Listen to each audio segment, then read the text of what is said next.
Hi, everybody.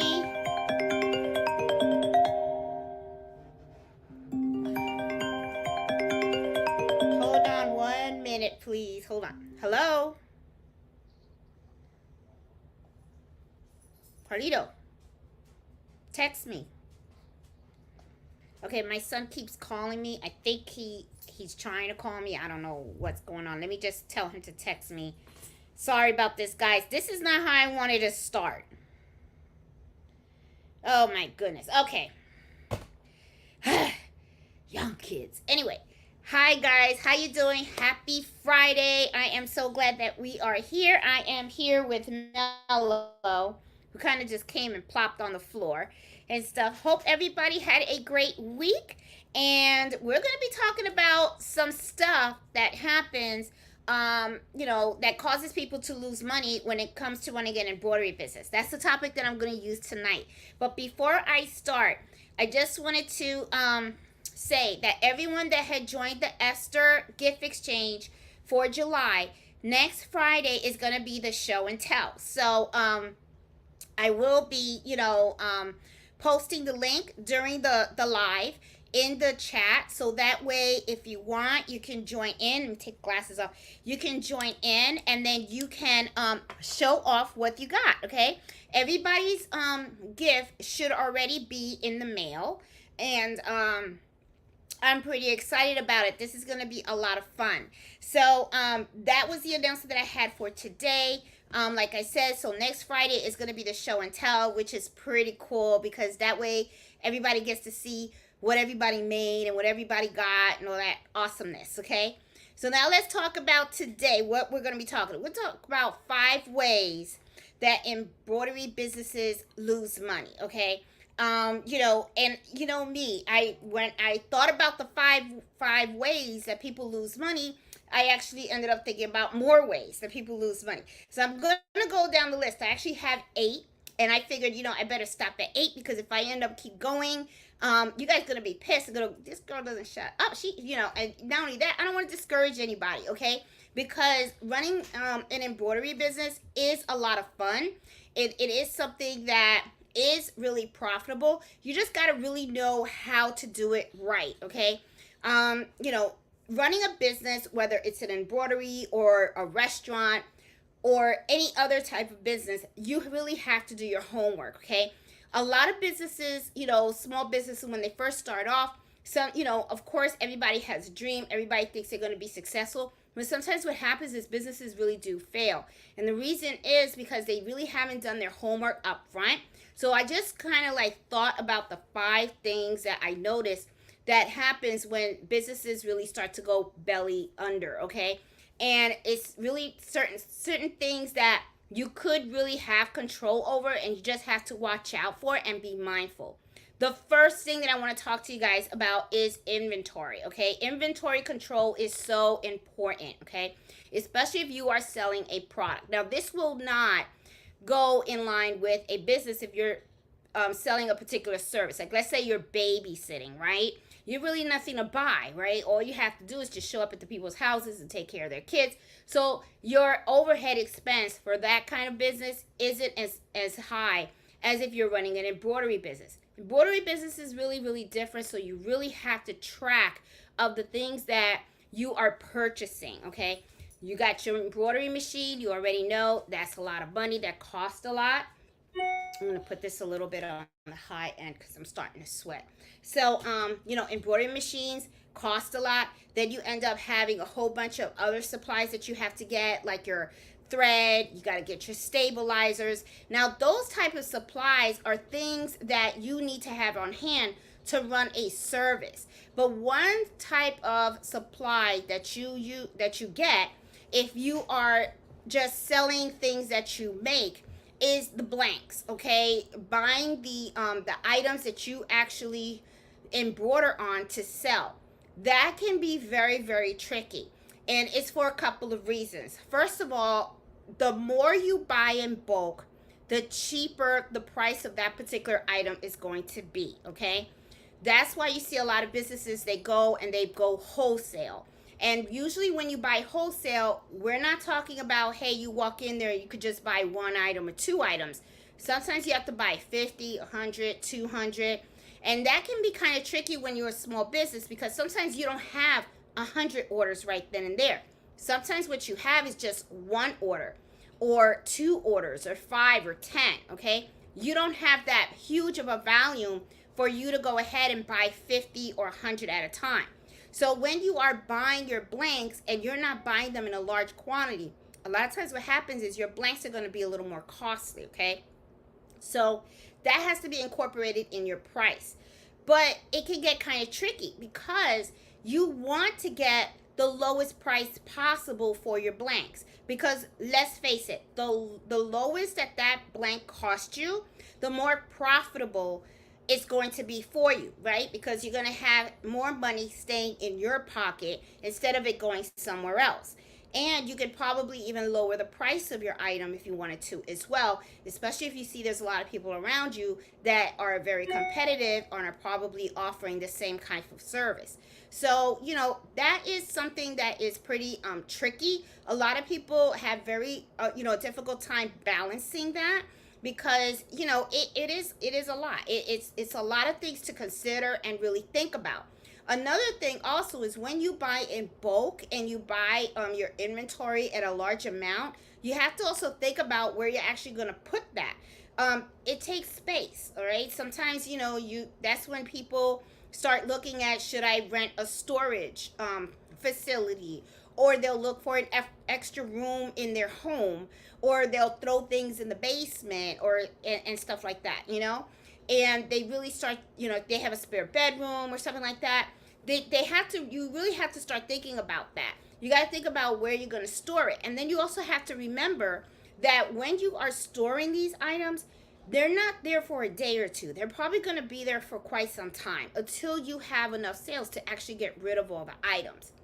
This is the other risk that a lot of people bump into when they do buy in bulk, okay? A lot of times styles change, okay? Because when you are selling, it's all about supply and demand. At the time that you probably bought a whole bulk of that type of inventory, right? It could have been that was a hot selling item, or that it was just the season, right? That, like right now, we're in summer. So a lot of times people are ordering short sleeve shirts. They're ordering light jackets or hats and stuff like that. So sometimes things can be really seasonal. So what ends up happening is that when you have something like that, you got to be really careful because if you buy, let's say, 1,000 short sleeve shirts, right? And you're like, okay, I'm gonna sell them all. Chances are you may not be able to sell them. Okay, I'm not saying that it won't happen. It probably can, but sometimes you can have some difficulty making that sale. The other thing also that you have to be conscientious about is sometimes styles change. So you could have a type of shirt right now that is selling, right? And people are loving it because they love the way it feels. They love the texture. They love the style, the way it hangs. But then next year, they could end up being another brand that gets introduced in the market. And the next thing you know, it's a different type of shirt. Like maybe it's two-toned, or maybe the way that they sew the sleeves is different. Maybe the way the collar looks is different. And then next thing you know, that becomes the thing at the time, right? And then no one wants the old shirts, and now you're stuck with them.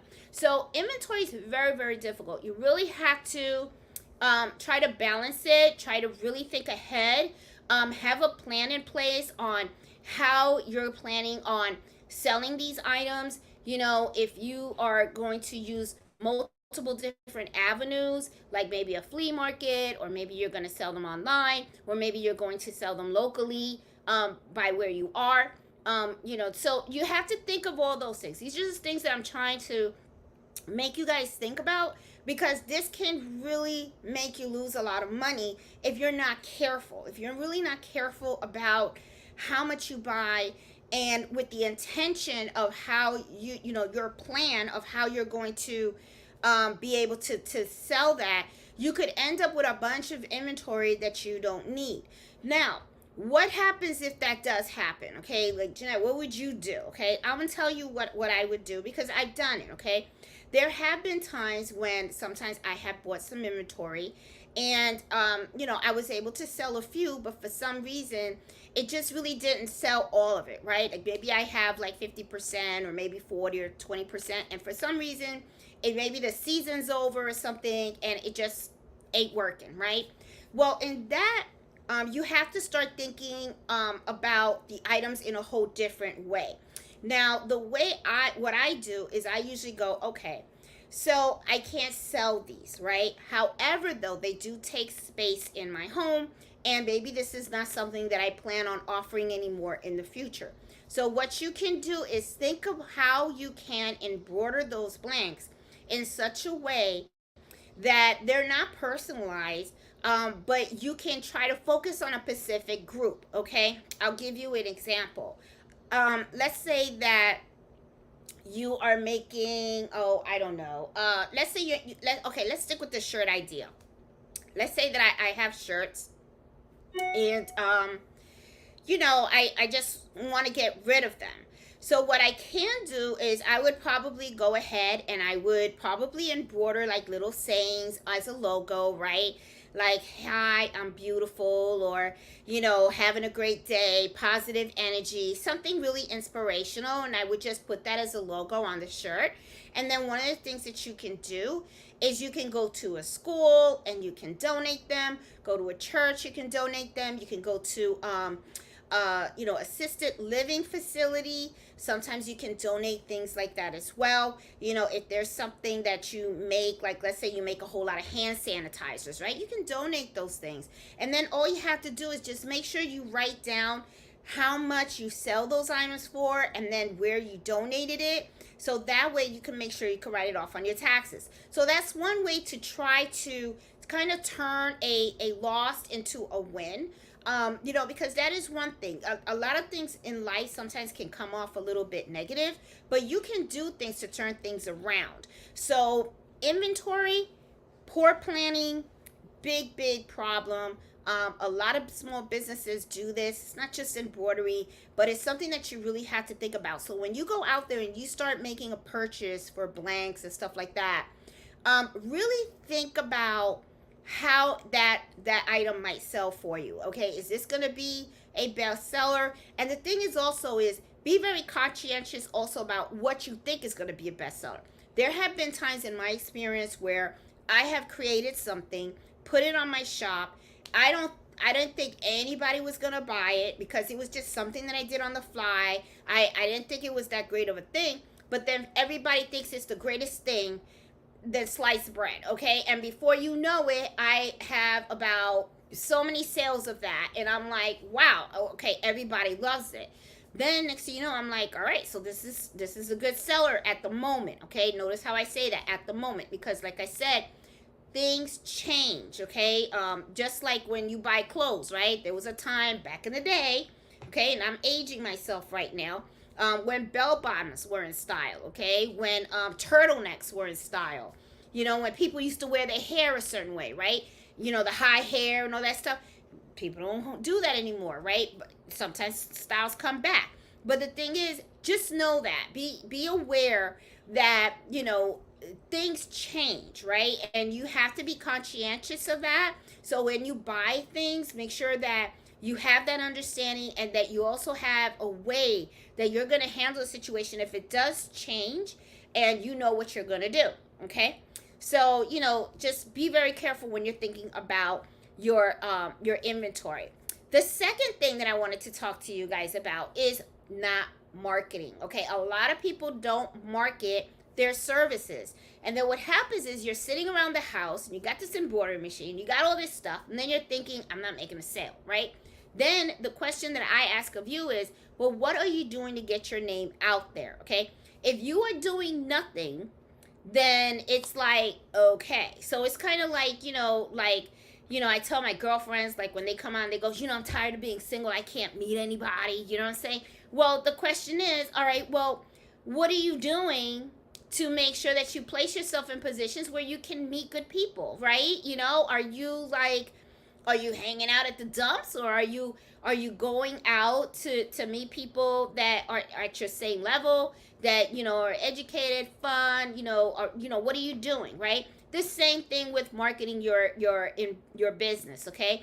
What are you doing to make sure that people around you are aware of your talents, of what you do, and do you showcase your stuff, right? So that way people can come and notify you, there's so many different ways you can market yourself now. You can start a shop. You can just go on one of these companies where they print postcards and stuff like that.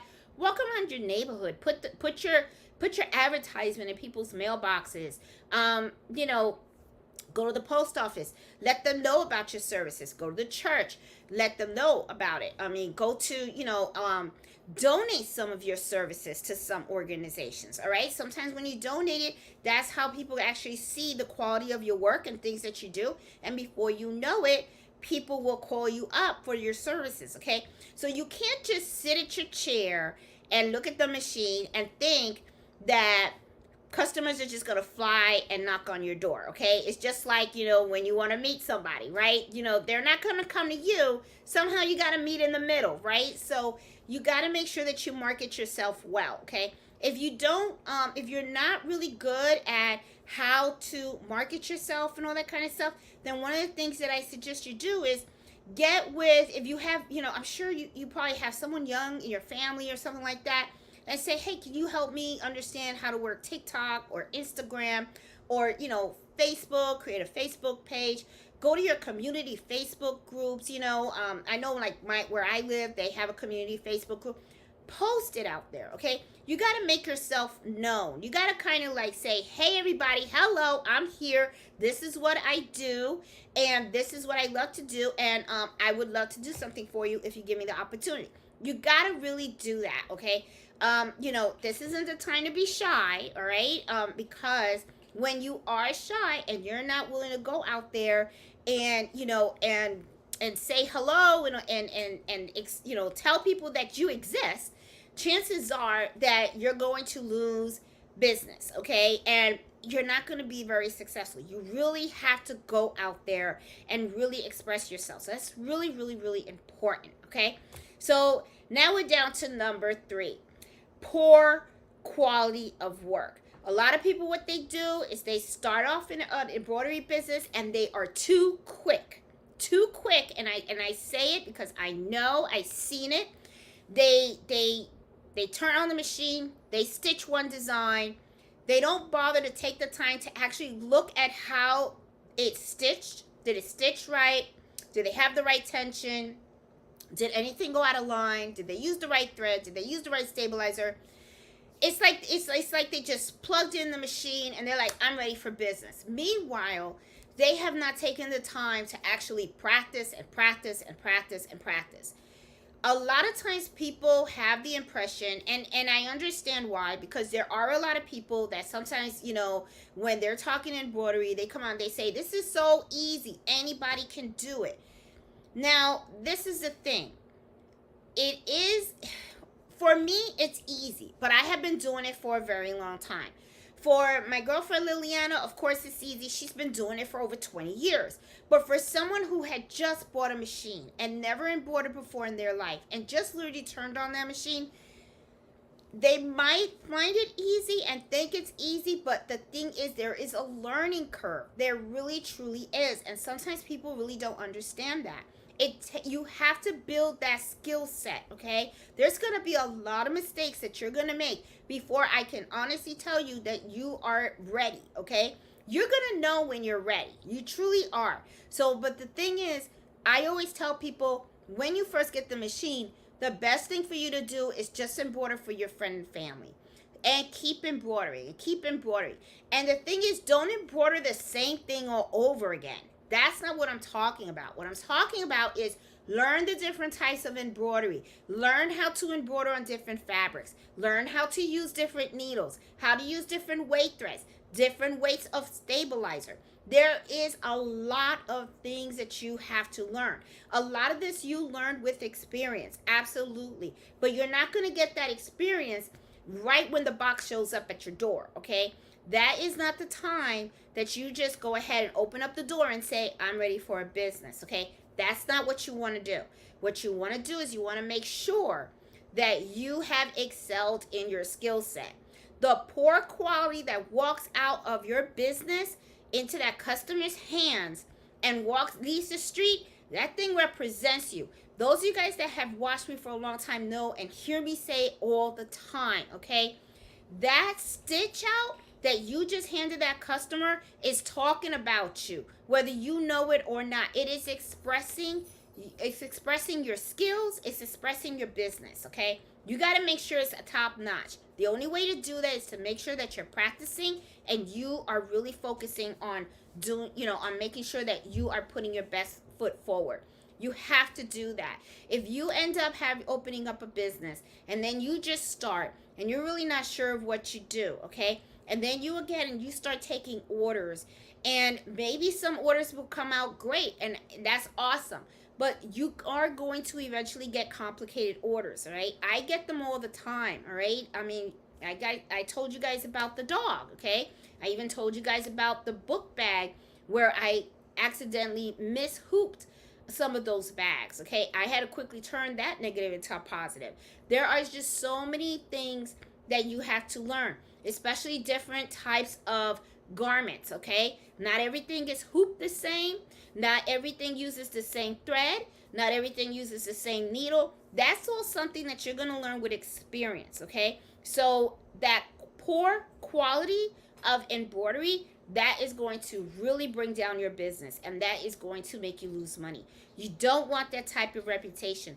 Trust me, okay? You might as well just hang it up and just embroider for your friends and family, and then you can pick it up once you really have increased your skill set, okay? Now, the fourth, which is pretty big, and a lot of people know about it, is the mispricing of your service, okay? A lot of times what happens, and I think he has something. Mello, do you have something in your mouth? What do you have?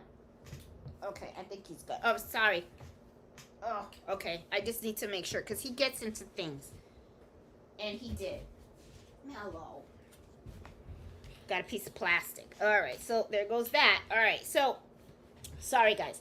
Mispricing. Mispricing is huge. And totally get it, totally understand it. It is complicated. It's not easy. A lot of times when people ask about the pricing, they just want a cut and dry, easy answer. They hate it when they ask me about pricing and I respond, custom work, custom pricing. That's really what it is, okay? No two work is the same. You're always going to have a different type of logo, a different type of project. They're going to have different number, count, stitch count, probably different types of needles that you're going to use, different time frame. There's just so many things that you have to consider. So you better start getting used to it on knowing how to price your items. You better start thinking about it, thinking about all the things that you use. Think mostly about the time that you spent on actually creating your items. You got to start calculating and everything. A lot of times I see people all the time and they say, hey, how much would you charge for this? And somebody will come out and say, oh, I will charge this. They go, okay. No, that's not how you do it, guys, because what happens is everybody lives in different states. Different states has different cost of living, okay? That's why different states have different sales tax. There's so many different things that you have to consider. So you have to really sit back and really start studying about how you want to structure your pricing, okay? And you want to make sure that you're doing it in such a way that it is profitable. A lot of people, what they do is they are so afraid to ask for more money, okay? They're always trying to go on the low end of the price because they're like, people are not going to pay.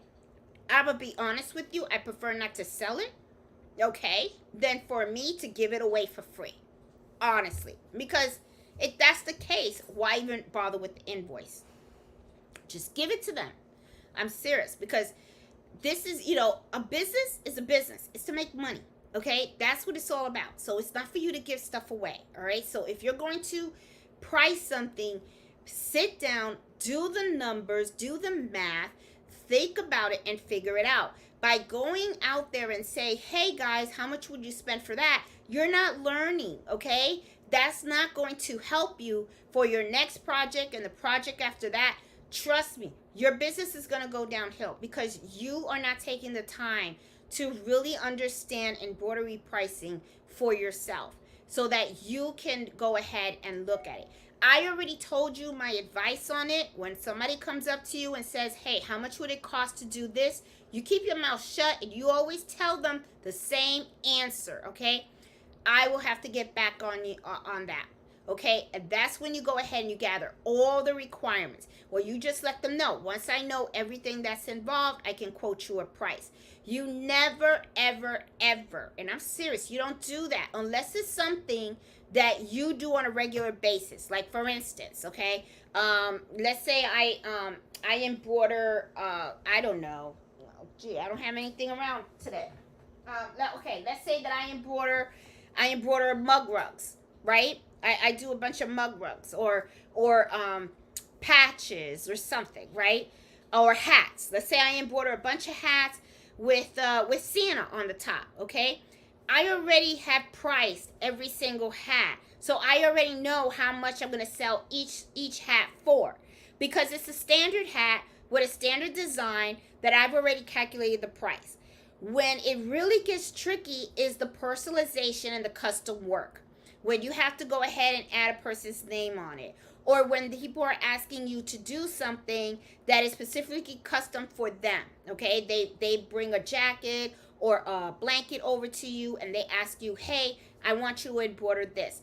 That is really truly custom work. That is where you really have to master how you're going to price things.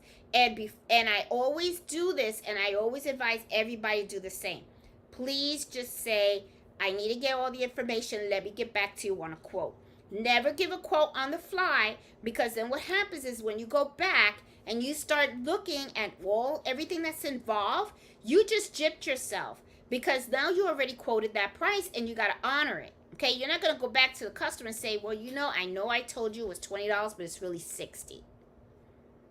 Really? You know what I'm saying? You can't do that, all right? That's not going to work. So when people come to you and then they say, how much is something, always tell them, let me get back to you with the pricing. Never give it away. Never tell them right away how much it's going to cost, okay? You got to run your numbers. You got to learn it. You really, truly do, okay? The other thing, okay, that I kind of see that a lot of people don't do is reinventing yourself. Now, I did a video a while back where I said there's really two types of embroidery, okay? When it comes to a business. You have those that what they do is they embroider products that they like and they sell them as is, okay? Sometimes the little customization that they do is maybe a personalization or something like that where they just put names or initials and stuff like that. But they already have, this is the product and this is going to be the design and that's it. So that to me is like just retail, right? That's all you're doing. You're just really doing retail. You're actually just selling products, and then sometimes you sell the products as is, or with the design that you want, or you can add a little flair to it with the name or something like that for a little extra bucks, okay? That can be very, very tricky because like I said, when you are kind of like similar with the inventory, you got to really stay with what is in the demand at the moment, okay? What's hot today, okay? Because what's hot today may not be hot tomorrow, all right? So today people must love baseball hats. They love baseball hats with a specific design, and next thing you know, a month from now, nobody wants those hats anymore with that design. They want another design. So you kind of have to stay in ahead of the trend and see what's hot out there. In order for you to do that, you're going to be researching all the time, okay? That means you're going to be looking at magazines, looking at Pinterest, looking at other groups. You got to be in the know, okay? You're going to be talking to young people to see, what is it that you like today and all that kind of stuff. That can get very, very exhausting. Now, I'm not saying it's not doable, but it can be very exhausting because you're doing a lot of research and stuff. And it can really be a difficult business to run because what ends up happening is you can only do so much, right? Especially if you're just a one person shop, because you can't do all the research and at the same time fill in orders, right? Something's got to give. So, it gets a little tricky. So, just be mindful of that, okay? The other type of embroidery shop that people run is custom embroidery, which is really kind of like what I do. And I find that to be extremely profitable. I really don't have to keep up with trends much, okay? Do I sell some stuff on the side? Yeah, I do. But the thing is, it's not really my forte. I really like the custom embroidery. So what I usually do is I have the customers come to me and tell me what it is that they want. I gather all their requirements. I like to see if it's actually doable, okay? Because this is the thing. This is when the experience comes in, okay? Sometimes a customer can come to you and have this great idea. They're like, "Oh my goodness, I bought these silk fabric, and I want pillowcases, but I want this design on the pillowcase." You look at the fabric, and then you see the design. You see the design is dense as hell, and you're like, "Ooh, okay." So what goes to your mind is puckering, stabilizer, and you got to make sure you hoop that sucker right. And you might have to have a conversation with the customer and say, I know this is what you want, but I don't really recommend that design to be embroidered directly on that pillow. And you may have to come up with some alternatives if the customer is really like gung-ho for that design. That's when I would turn around and say, okay, I know this design means a lot to you. This is what you want. Let's look at other ways that we can implement this design on that silk pillowcase, right? Like, can I do a patch, and then I'll sew the patch on the pillowcase? There's just so many different ways. I even have a video where a customer came to me with sweaters and they had a logo. The logo was so small, I knew that once I embroidered that logo onto the sweatshirt, it wasn't going to be readable. It wasn't going to look right.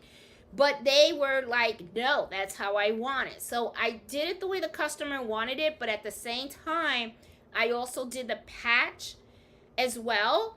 That way, when the customer came to see it and saw that it really, just like I told them, that it just was not going to work, then when I showed them the patch and I told them I can sew this patch right over that embroidery work and you're golden, they were content with that.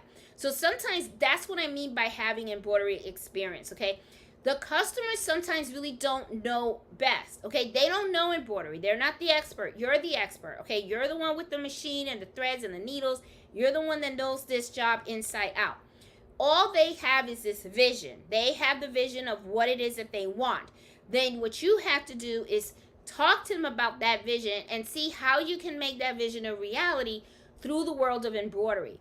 So you're going to have to really talk to them to find out what is going to be the best method to use for what it is that they're asking for, okay? So that is something that, you have to really, really be good at, okay? But the thing is, when you do stuff like this, okay, like what I'm talking about, this custom embroidery, you really got to watch the pricing. You really have to. And that's when you really got to get good at it, because you don't want to go ahead and price and say, okay, this patch is only going to cost so much. But then you didn't incorporate the knockdown stitches, the borders, the material. Oh God, I forgot what it was. What do you call that thing? Oh my God. Well, anyway, the material that you embroider on, unless you can embroider the patch on plastic. There's just so many things to consider. Okay, so God, now it bothers me. What do you call that thing that you embroider the patches on? There's a special material that you buy. Anyway, it'll come to me.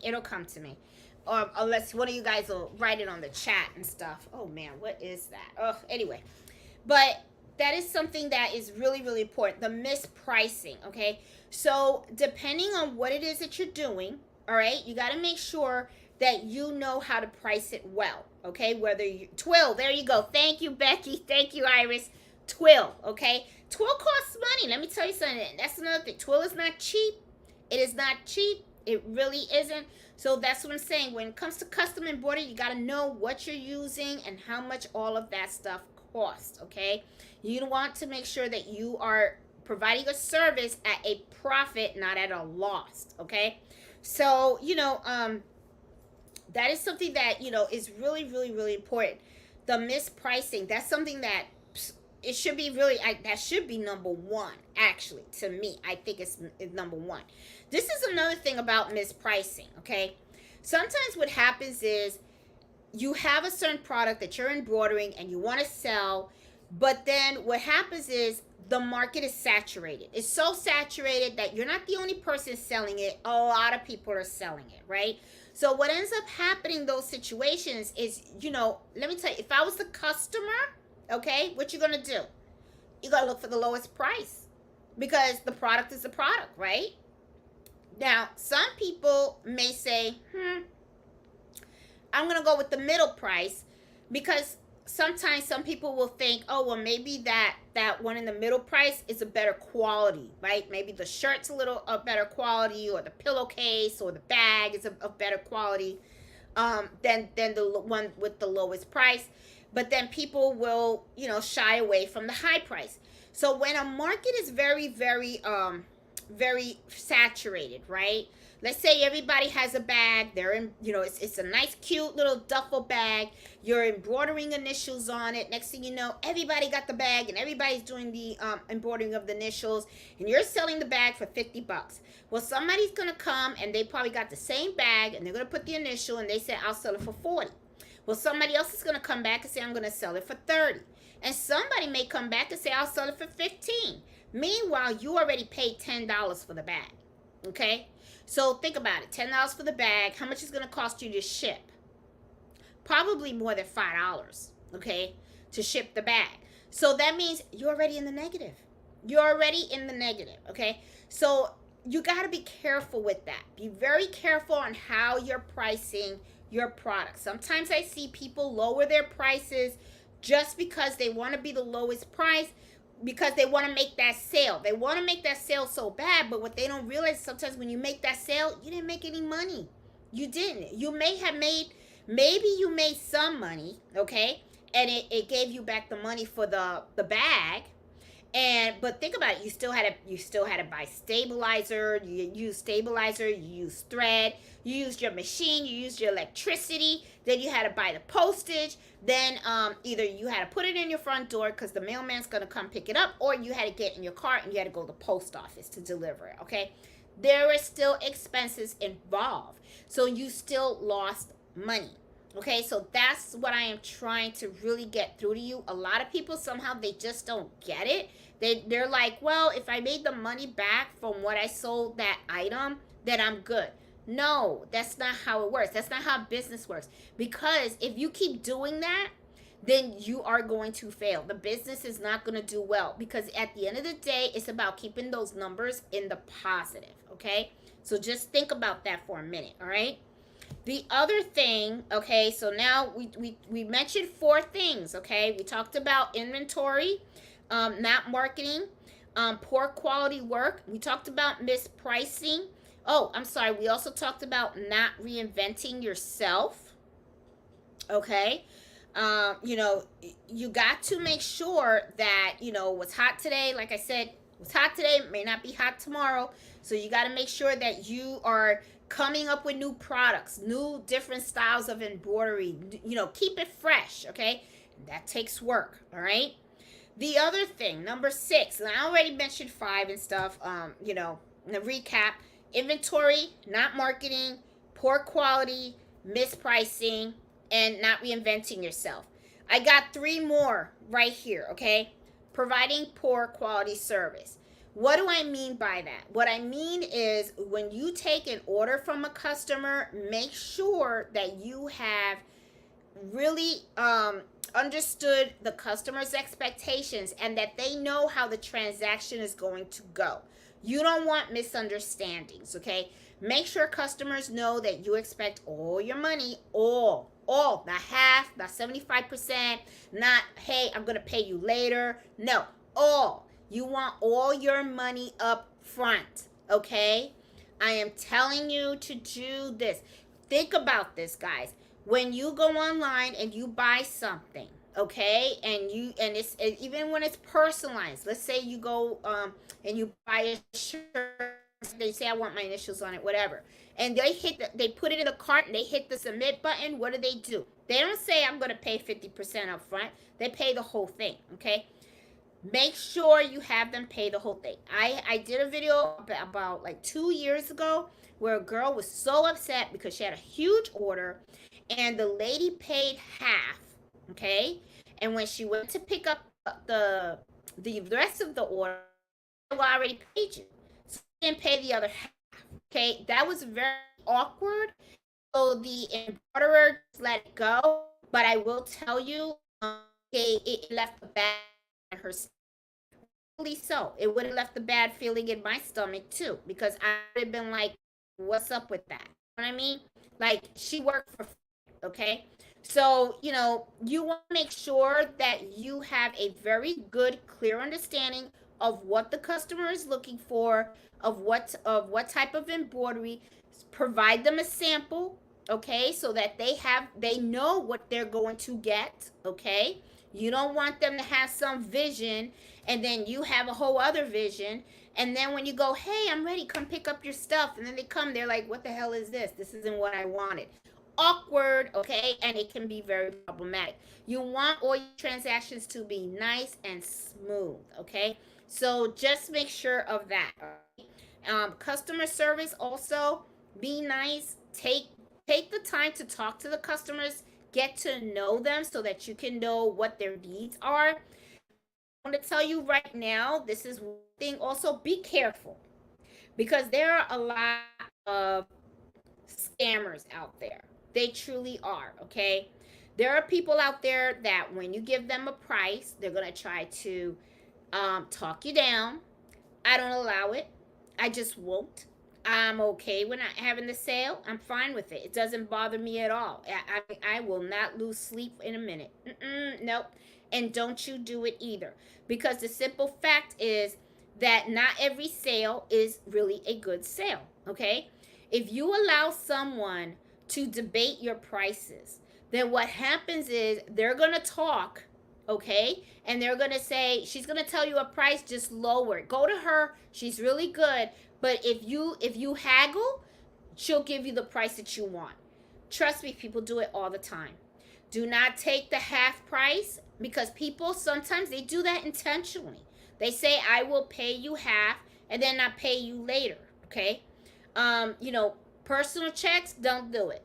If they want to pay cash, they're welcome to pay cash, but you got to pay cash up front, okay? And the full amount, not half the amount, 75% of it, no, the whole thing, okay? And then you give them a receipt, mark paid, and you tell them I will call you and you can come pick it up when it's ready.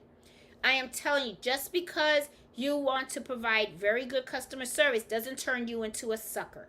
I'm serious, okay? That doesn't mean you just come out and say, okay, I'm just going to remember, this is your business. You run it. You make the rules. This is your space. It's not for anyone else to run. There is no reason for you to have a rude customer. If someone's rude, let them go. Let them be rude to somebody else. They don't need your space. They don't need, no. No, it's not for you to get upset about. That means they got issues, they got problems. Let those issues and problems stay with them. It doesn't have to be yours, okay? I mean, at work, I tell people, don't put the monkey on my back. It's going right back on you, okay? No, I'm not going to own your problems. You have to learn how to resolve them. Don't do that. So all I'm saying is, be very careful with the customer service piece. You don't want to be a jerk, but at the same time you don't want to be so submissive that before you know it, everybody's running your shop for you. Okay, this is your business, it's your space. Own it.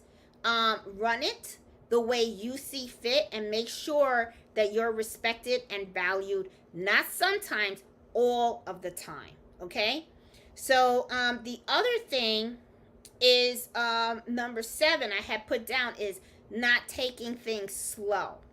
Now this kind of goes ahead along with the reinventing and inventorying and all that kind of stuff. What happens is sometimes people jump into this and then they go, oh, I'm going to open up a business and this is what I'm going to do and this and that, whatever. And they just run. I mean, they run full force. Then next thing you know, things start to fall apart and they start thinking, shoot, I should not have done that. I should have sat down. I should have thought about this some more. A couple of embroidery happy hours ago, I kind of talked to you guys a little bit about doing a business plan. A lot of people should be doing that. A lot of people don't, because they don't want to take the time to actually sit down and write and think about their goals, about, you know, where they want to be 5 years, 4 years, and so on. Well, let me tell you, a lot of real businesses and a lot of organizations do strategic planning. That is really, really important. I even used to do, I even do it in my personal life. I already have a plan for 5, 10 years down the road. I know my goals, where I want to be, and I work backwards, okay? Just like you do in your I do it in my personal life. I don't know if you do it in yours, but just like I do it the same way with my embroidery business. I do have a plan. I know exactly where I want to be every year. What are the goals that I want to accomplish, okay? And this is the thing. I believe in small successes, okay? You can't take the whole ocean and eat it up at one time. Create those small little goals that you want to achieve, okay? And work towards those. Those little successes are going to eventually build, and they're going to become your big success. When you have the vision of where you want to be at a certain point, make sure that you're looking at it strategically. Make sure that you are looking at the pros, you're looking at the cons, and make sure that you are watching the money. Okay, that is one thing that I notice a lot of people don't do that, and that is actually number 8 when after talk, which is watching the money. Don't lie to yourself, okay? When you lie to yourself and say I'm making money and you know you're not, that's a problem, okay? You're gonna have to get some type of financial software. It could be QuickBooks or Quicken or whatever it is. If you feel comfortable with Excel, use Excel or whatever. Be honest about where your money's going. It's like running a personal budget, okay? If you lie to yourself and say you're not spending money on anything, but meanwhile you walking around with a credit card that has $10,000 in debt, you're lying to yourself, okay? You have to be truly freaking honest. I cannot stress that enough, all right? Don't kid yourself about it. If your machine costs a certain amount of money, write that down. If you have spent this much money on thread, write it down to the penny, okay? Make sure you are keeping track on a monthly basis of how your money is going out and how much money is coming in, okay?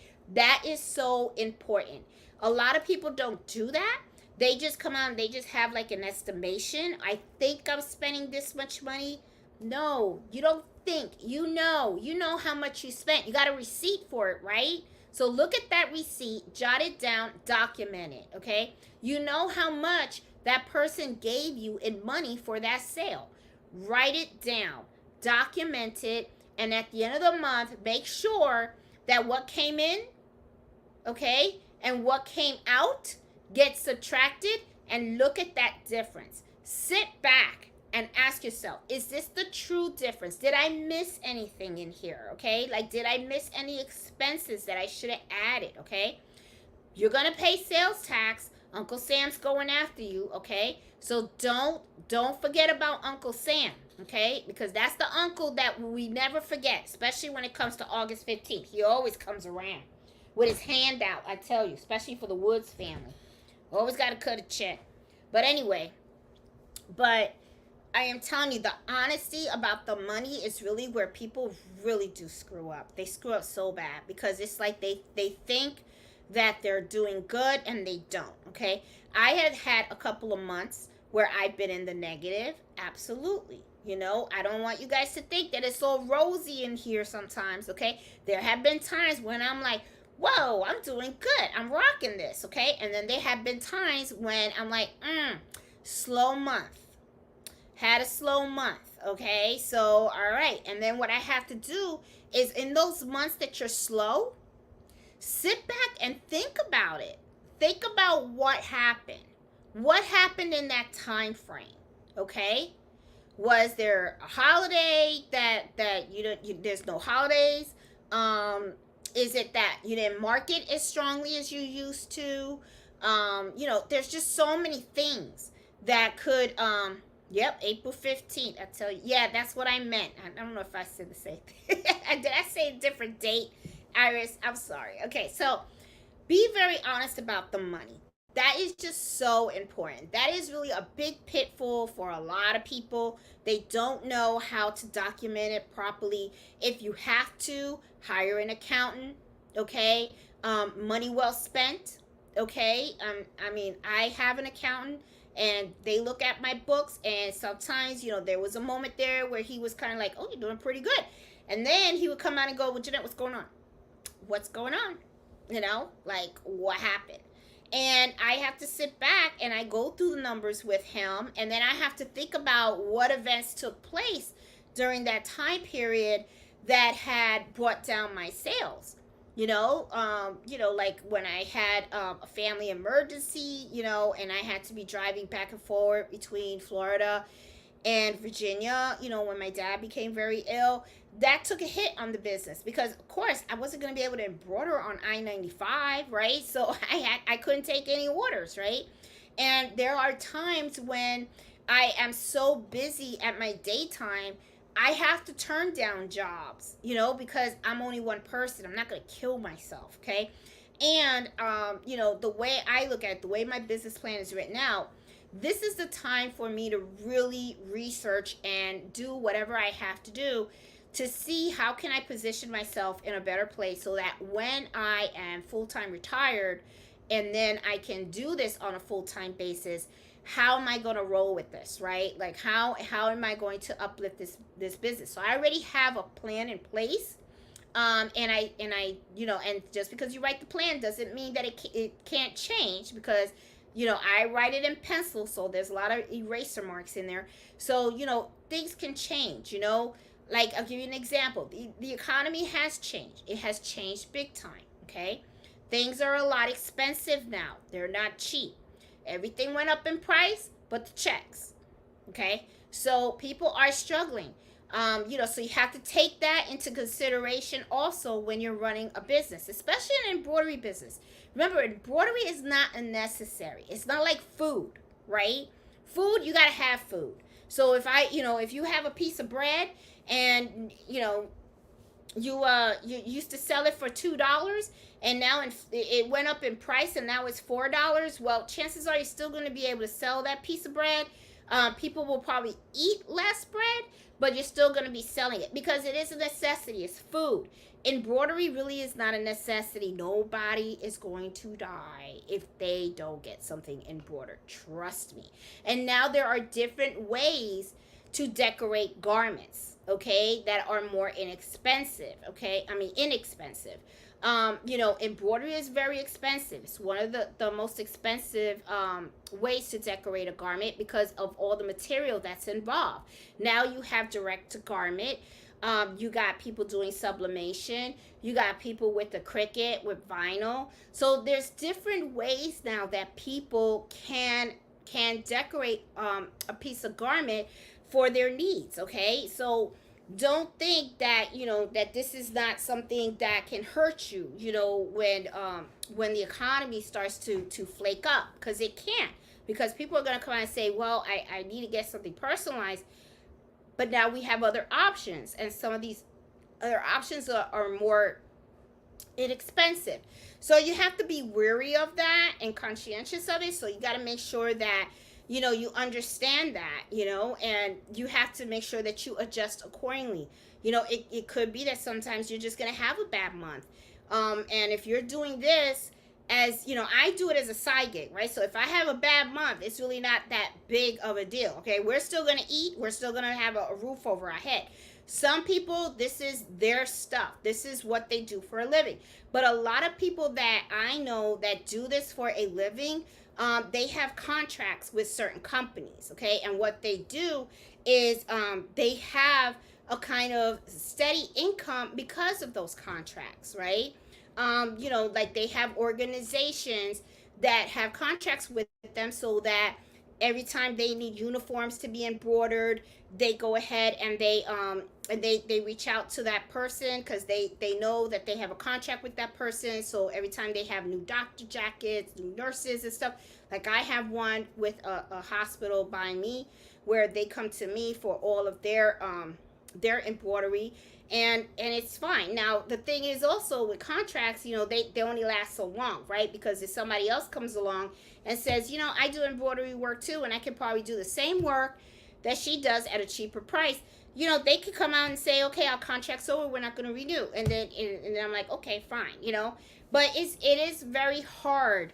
It is not something that is really easy to do. You really got to work at it no matter what. But there's so many ways that you can really your business can really go downhill if you're not vigilant and you're not watching some of these things. Okay, it's something that is really, really important, and it's something that you really got to stay focused on. One of the things about running businesses for sure is you are doing this 24/7, because even though I work full time, when I am on a break from a job, or even when I'm on the bus going to work and then even coming home, I'm thinking about this. Okay, I'm thinking about the orders that I have to fill, I have to the customers that I have to meet, designs that I have to test out, and all that kind of stuff. It keeps me really, really busy and keeps me going. So, but the thing is, you really have to be focused. This is not something, sometimes what happens too is that people get into running an embroidery business, that when they see that it's so much work, okay, and it's not just, get in front of a machine and press a button. We're talking about customer service, we're talking about marketing, we're talking about the administrative side of things, which is the one that I really hate, but I do it every Friday, which is where you watch your money. Okay, and I have to go in QuickBooks, and I have to make sure I document everything that goes in and out, my invoices and all that kind of stuff. um there is a lot of stuff that goes into it, and a lot of people don't realize that, because they think that it's like, oh, I just gonna go in and I'm gonna embroider something and people are going to give me money and I'm just going to give them to them. No. And then there's taxes, and then sometimes you have to get your LLC. Depending also on how you run your business, you have to get sometimes a business license. There's just so many things that you have to really account for. Sometimes you have to hire a lawyer, to help you. I thank goodness I have a good friend that's a tax attorney, and he helps me with my stuff. But there's just so many things. Now, one of the things that I do recommend that people do that I found was very helpful, okay, is talk to people that also own businesses as well, okay? Because they can give you such great advice. They really can. So, take a business course. If there is like an organization by you where a bunch of business owners get together like once a month, that is very, very smart to join those groups too, because they can help you and share ideas with you, like how they market their businesses, or even how they handle customers, or how they handle contracts, or who they use for their finances and stuff like that. You'd be surprised that a lot of business owners actually do like helping other business owners and providing them advice, okay? That is the best place to go. All right? So, it was, it's just really, it's hard. It is not an easy thing to do. Sometimes what happens is in a business, you could do really, really well, and then all of a sudden you're like on the top of the world and you think you're great, but then all of a sudden, like I said, the world shifts, right? And all of a sudden it's like bang, and then you're like, what the hell just happened? You got to stay vigilant, you got to stay on top of it. you can't fall asleep at the wheel. Okay, you got to be like 5 steps ahead. You got to be looking at the trends. You got to be watching the numbers. You got to look at your orders. You got to make sure that you are really, really, really on top of things, because that is how you're really, going to succeed. And learn from those mistakes. Okay, and when you make a mistake, don't look at it like, shit, I made a mistake, now I'm screwed, life is over. No, life is not over. You made a boo-boo. Big deal. I made plenty of them. Lots of people make plenty of them. If you were to talk to other business owners, you're going to notice they make the mistakes too. What you need to do is look at that mistake. It's an opportunity for you to learn. And when something negative happens, you do what you got to do to turn that into a positive. Okay, I don't know if you guys saw that video where I made that $2,000 mistake. Okay, I mean, I was like, oh, I couldn't believe I did that. And I was like, I lost money. I was like, man. So what did I do? I turned it around. So it didn't become a loss. Okay, it ended up becoming a good thing, because I took those bags, I sold positive affirmations on them, and I gave them to an organization for kids who can't afford school supplies and book bags. And it ended up being a win. Okay, so you can, when things happen, yeah, it's frustrating, pisses you off. Have that moment. Have that moment where you cursing everybody out and you walking out of the room or whatever. Kick a trash can or whatever. Have your moment. I have it. Okay. Then after that, come back. Just come back, and then just say, all right, this happened. Now how am I gonna deal with it? How am I gonna turn it around, and how I'm gonna get better? Because I'll tell you one thing. One way for sure for you not to be successful is by quitting. And a lot of people quit. They just give up because they know it's too hard. They don't want to deal with it, and they just give up. So it's just something that, I notice a lot. So guys, I just wanted to share those things with you guys, because it was something that, just crossed my mind and stuff. And I wanted to kind of like share it with you. So like I said, next Friday we do the show and tell. I'm excited. I got my gift and I opened it and I loved it. And I'm not gonna show it though, because I gotta wait till Friday next week. But let me tell you, I love it. I have it right in front of me. I'm not gonna show it. I'm not gonna pick it up, even though I keep touching it and I hope, I want to show it to you guys, but I'm not gonna do it. So I just love it. I was like, ooh, I was like, but I just hope that, I know Becky got hers, because I got your email, Becky. And I had Becky for mine. And yeah, and I was kind of nervous too, because I had her last year, and she sold me that bag that you see hanging right over there, which I love and I use all the time. And so many details went into it and stuff, and I was just like, oh my god. I was like, I don't know if I can be as good as she was, but I gave it a shot. So yeah, but I think I did okay. I do need to practice more on my sewing. I know that for a fact, which is why now you see the Jukies out, and I kind of put away the SC1900 for a little bit. So I am now sewing more on my Juki, because for some reason I think I have more room and I can sew the straight line. But yeah, so that's what I've been doing. So I'm excited about next Friday, because next Friday is going to be the show and tell, and then we can show everybody what everybody's got, and that's going to be a fun time. Okay, so I'm going to go down the chat and say hi to everybody. Hey Kim, hey Tina, hey Judy, how are you? How you doing? Let's see. I see Iris. Oh, thank you, Iris. Yes, last week was my birthday. Yep. I turned 56. 56, okay? So I only have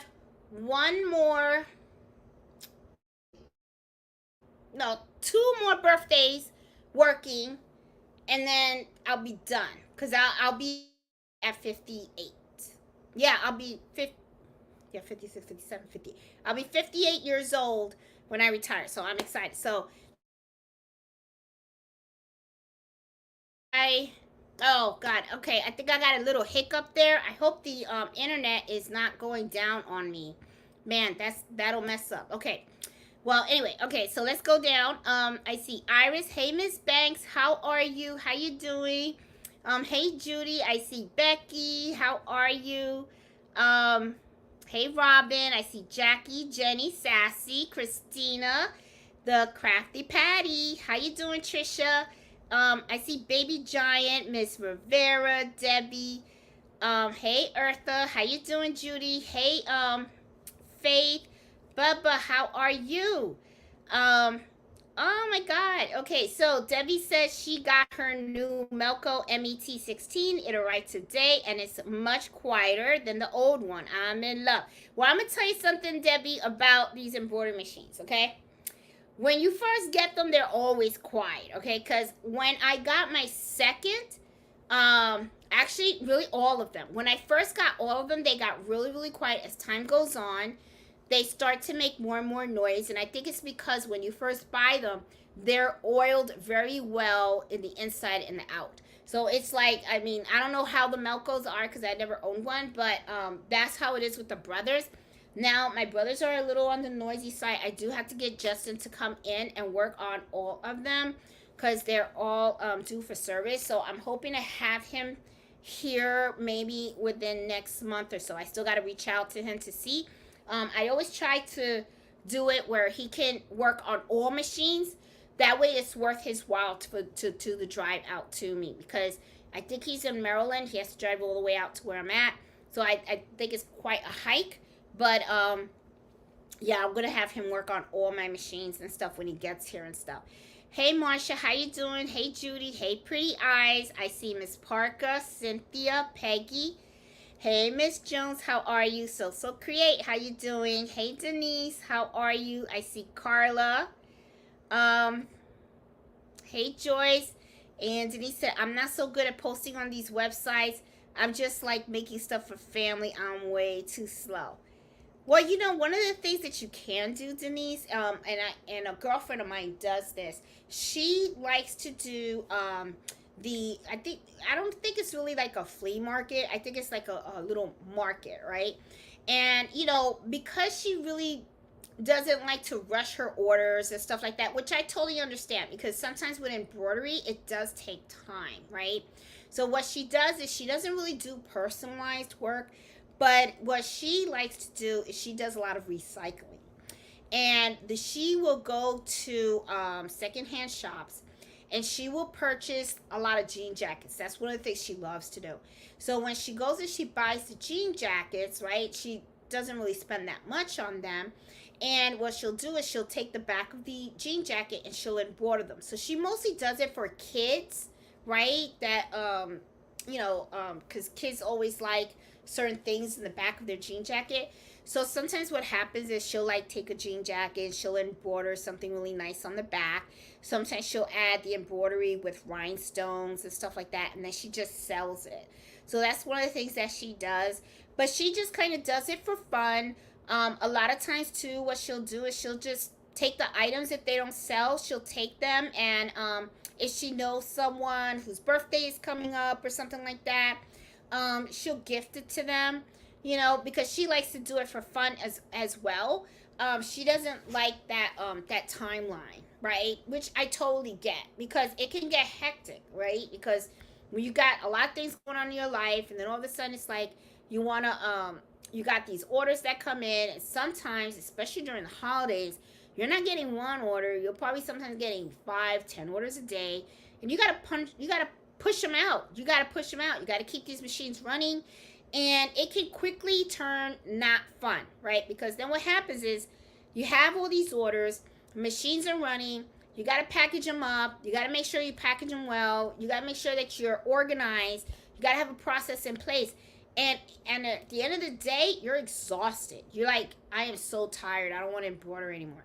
So yeah, it can really get kind of, you know, funky, you know? Hey Iris, hey Danielle, how are you? How you doing? Hey Mika, how you doing? Let's see. Mika says, I watch all the replays and post on the Facebook group. Welcome. I'm glad you made it to a live. question from Iris. Did you do something different to your room? It looks a little different. Well, one of the things is I switched out my SC1900.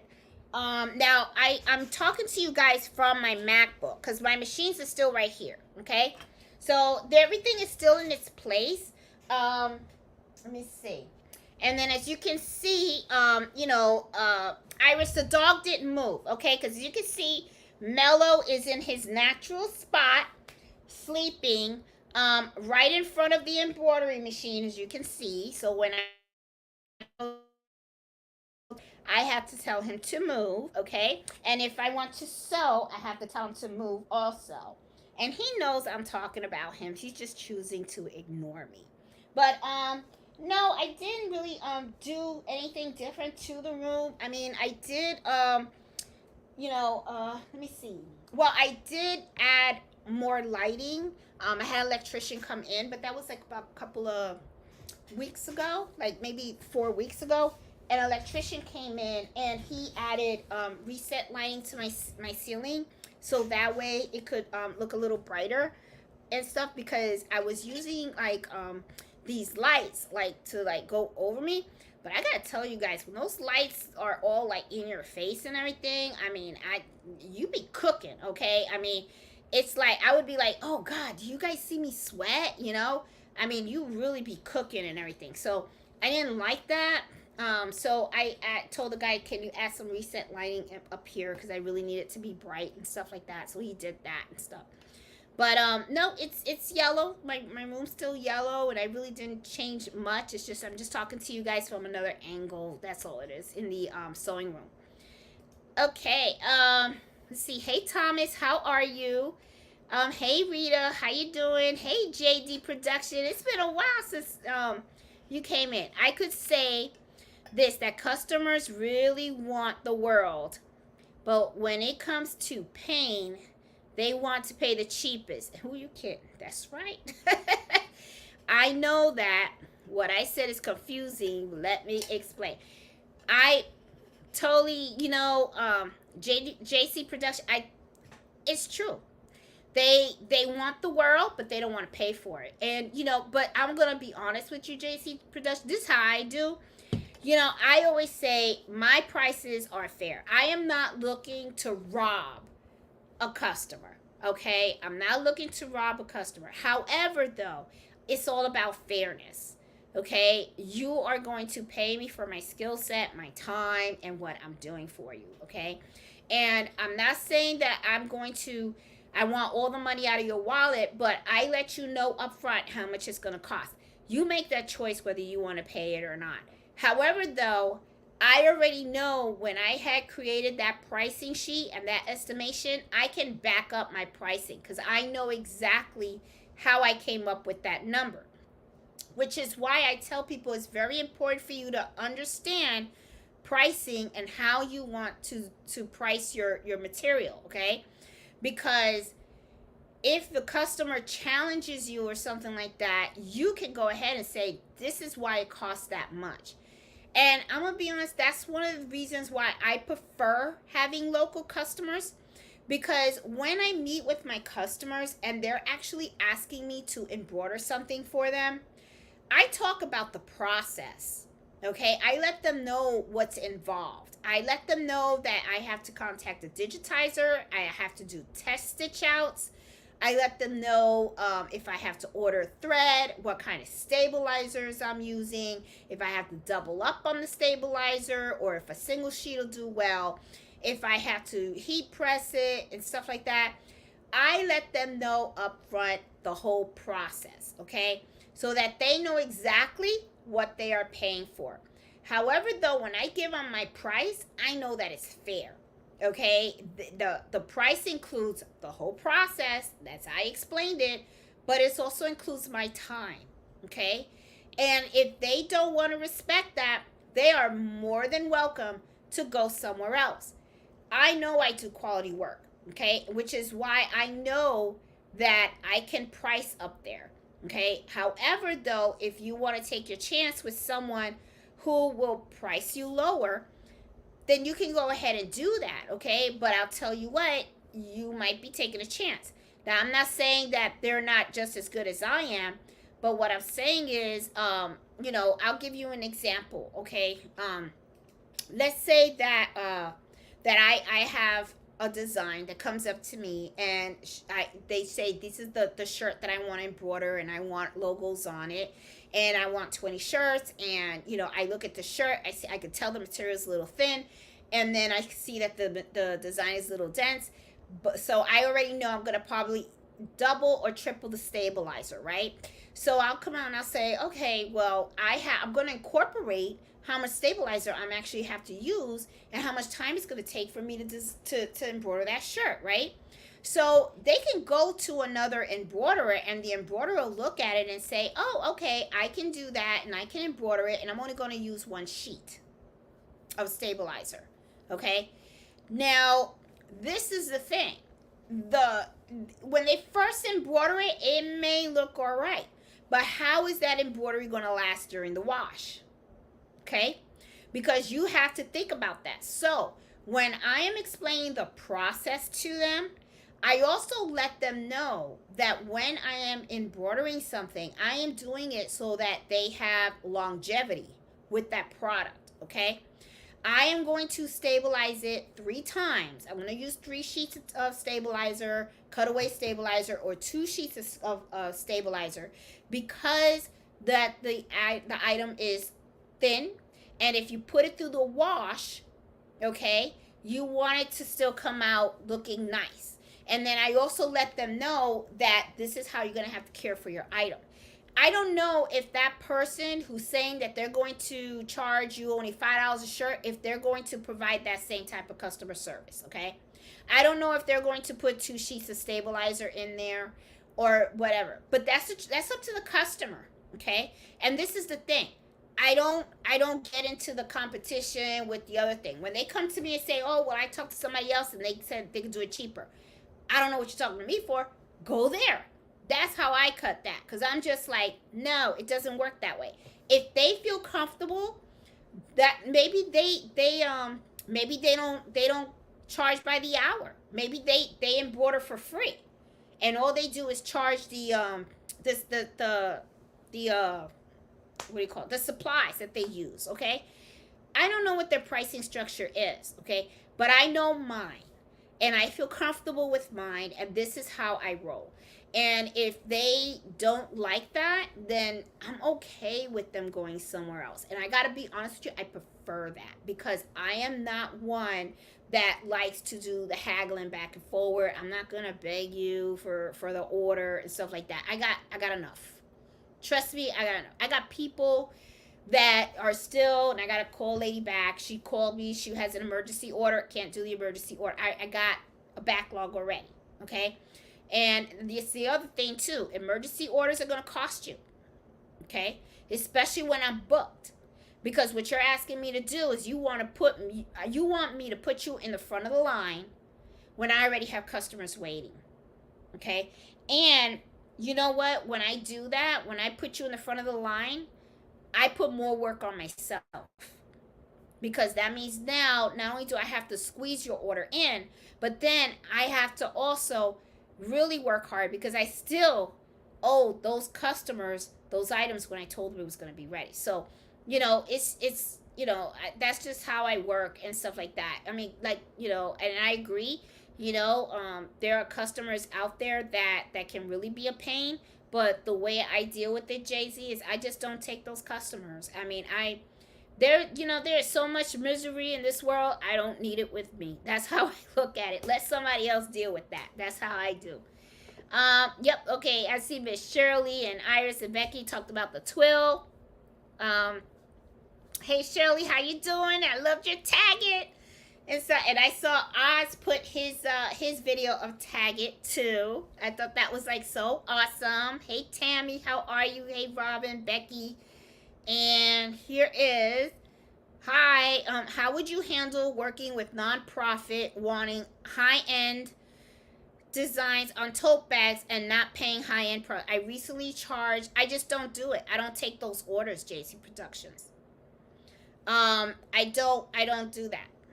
I just don't. I recently charged $600 for 48 tote bags with 3 designs. Yeah, I just don't. This is how I look at. I don't care. I'm be honest. I don't care if you're high profit. I don't care, or non-profit, high profit. I don't care who you are. I don't care what your organization is. All I focus on, okay, JC, this is how I do it. What I'm focusing on is what you need me to do. Who you are, no significance to me, because your organization doesn't mean anything to the process. No matter who you are, I still have to digitize. I still have to test design. I still have to hoop. I still have to change colors on my machine and do setup. I still have to embroider it. I still have to, cut out the stabilizer when I'm done, fold your items, and package it up. Non-profit, profit, big business, small business, don't care. I don't care. So that's really how I do it. I don't know if that's the answer that you're looking for, but that's really how I roll, okay? Because this is the thing. Just because you're somebody don't mean that the process changed. I still have to do what I have to do, okay? The pricing changes when I bring another machine here, okay? Because then I have more machines that can run the product at the same time. But right now, I price off of 3 machines. That's how I do it, okay? Who you are, don't. I'm telling you, I had one company that did come to me and say, hey, I'm non-profit. And I'm like, okay, so? I'm like, then you need to, if there is an embroidery business out there that handles that kind of stuff, then you're more than welcome to go to them. Me personally, that doesn't do anything for me, because all I know is I'm going to be working the same way. The same way. I just don't do that stuff. You know what I'm saying? It's just how I roll. I don't know. Hey, Crafty Puerto Rican, how you doing? And let's see. She said he had 8x8 totaling 24,000 stitches. See? After completing the work, made $200 profit. That may be my loss at the end of the day. This was for a national convention, and they sold it for $40. See? And this is the thing too, JC. This is the thing that I would think about, okay? Because you did, when you were talking, you did, okay, 48 bags. All right? And you charged $600. I can only imagine, did you say how long it took? Okay, I'm sure it took you a long time just to do that. Okay? And I understand it was for a national convention. I got that, and I know, okay? And you were probably like, woo, big order. Not every order is a good order. I'm serious. Not every order is a good order. I don't know how many machines you have, okay? Because this is the thing too. It depends on, if you have certain machines. I have taken big orders, okay? I have taken big orders, but, usually they're repetitive orders, and I can set up the 3 machines, and I can knock them out in one day. And, I price them pretty well, and I do pretty good, and I'm okay with it, okay? The thing is, God, let me see, 48.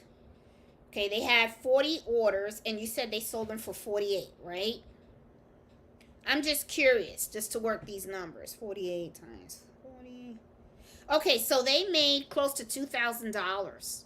Okay, $1,920. Okay, and then if you think about it, they paid you said 600, right? Take away the 600, so that means they add, they sold it for, so they made $1,320, but they probably made less than $1,320 because they got to buy the bags, right? So the bags was the cost, and you said there's 3 designs. I don't know if you had to digitize them or if there was a cost in digitizing it, and I don't know if you test stitched and all that kind of stuff and everything. you got to be, that's what I'm saying too. It's like you got to be careful, run the numbers and stuff. And the thing is, your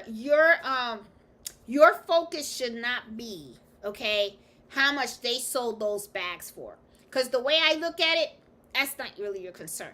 Your concern is your business, okay? Your concern is, did you make a profitable amount for the amount of work that you did? That's where the focus should be. It doesn't matter that they sold it for $40 each. Who cares about that? Were you content with that? Okay. From what I see, you only made $200. I don't know how long it took. Okay.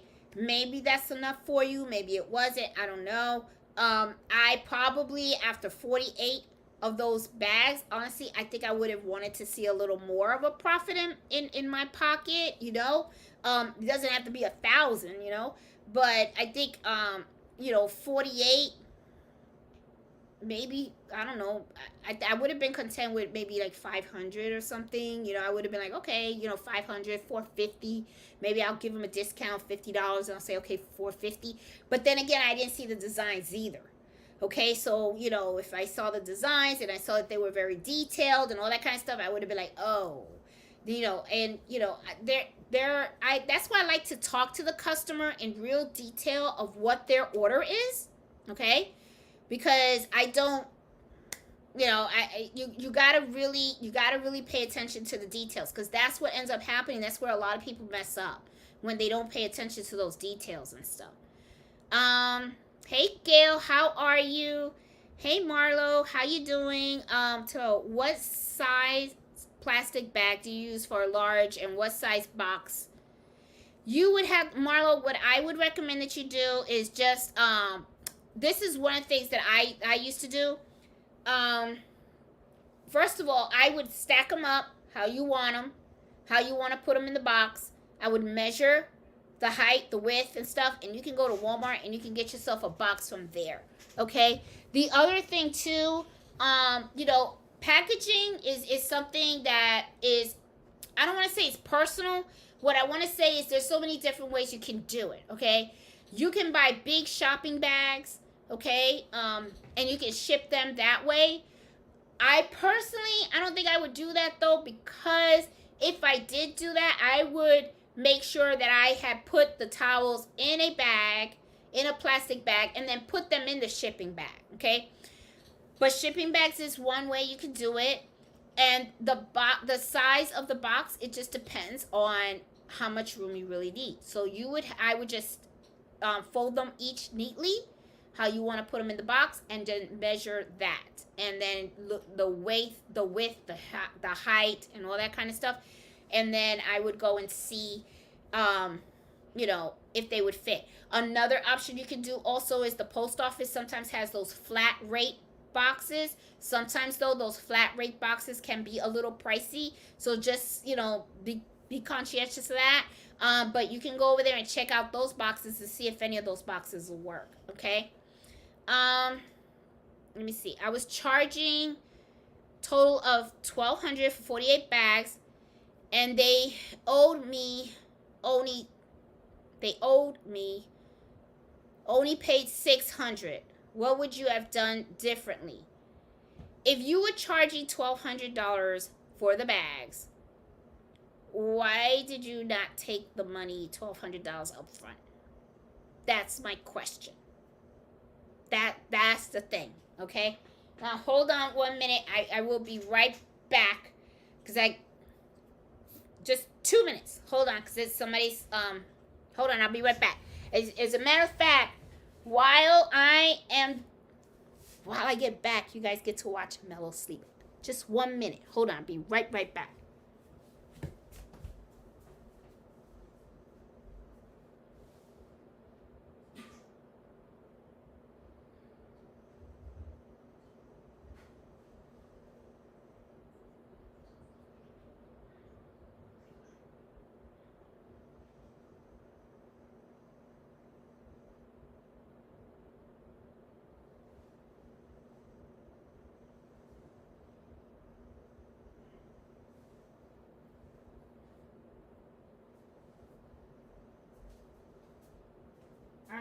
phone.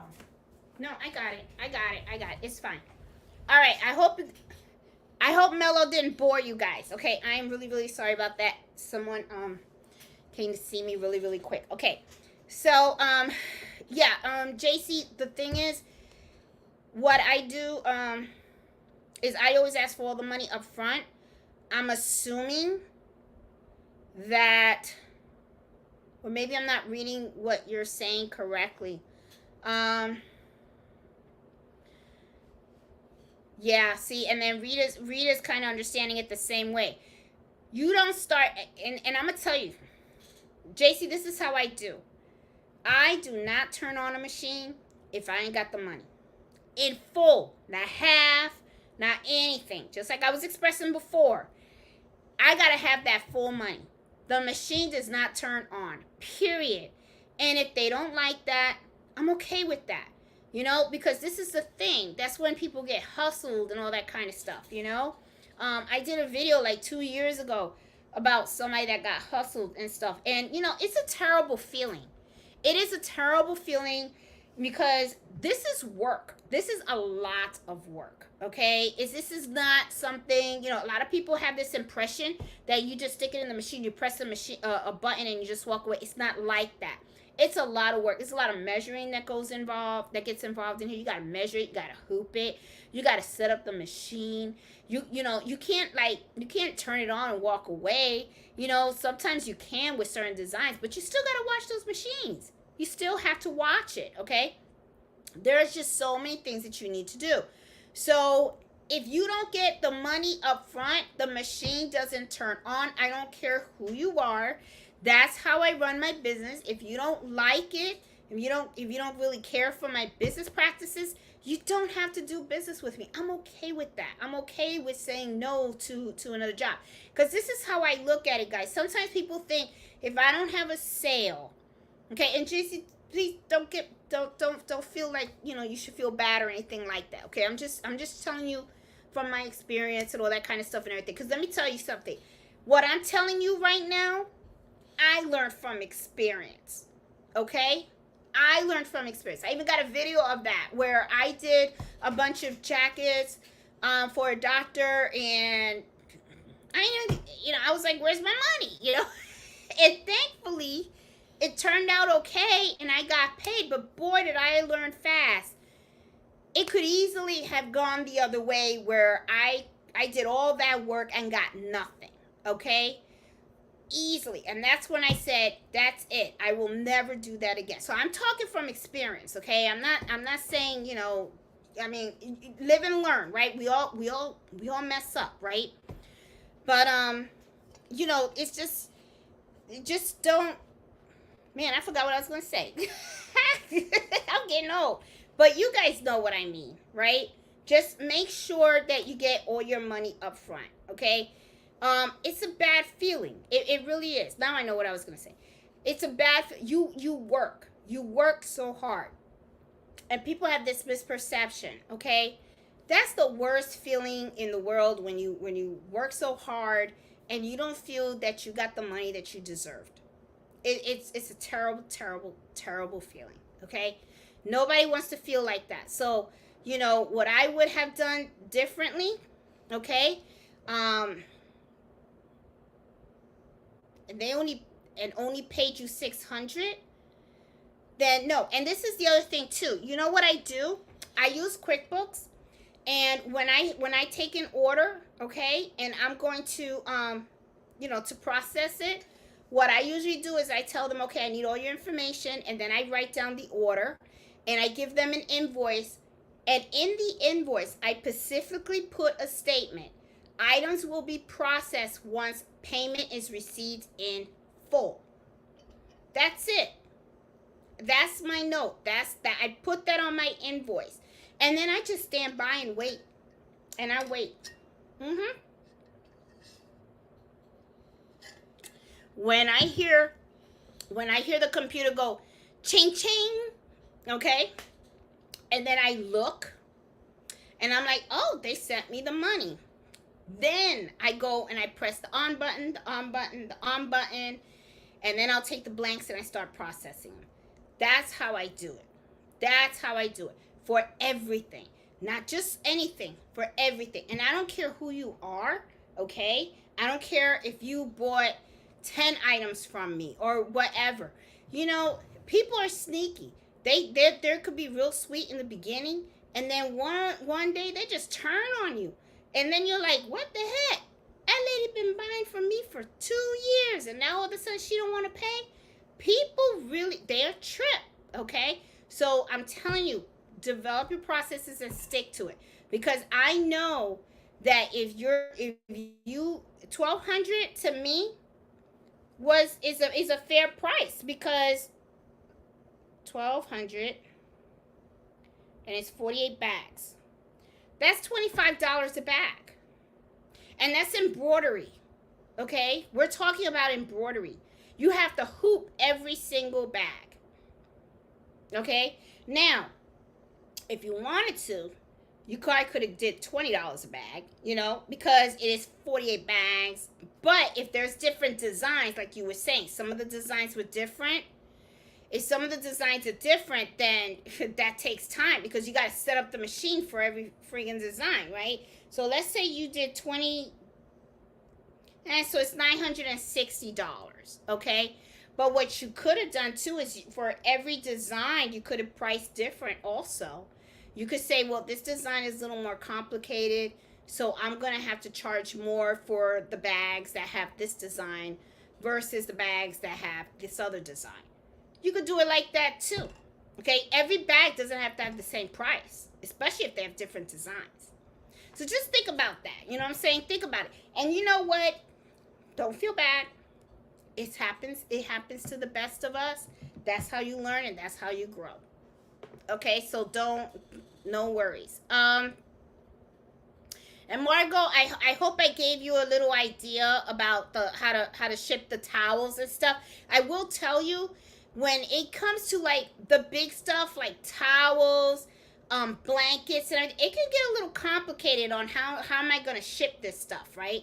That's why, like, when it came to the Easter baskets, some people were asking me, are you going to ship the Easter baskets? I said, nope, I just sold locally, because they're shaped funny, right? And then sometimes too, what happens is, the bigger the box, the heavier the item, the more the shipping costs. So if your shipping is going to eat up all your profits, it's not worth it to sell and ship online. Those things are worth to sell locally, where people can come and pick them up. You know what I'm saying? So, you know, hope that helps a little bit.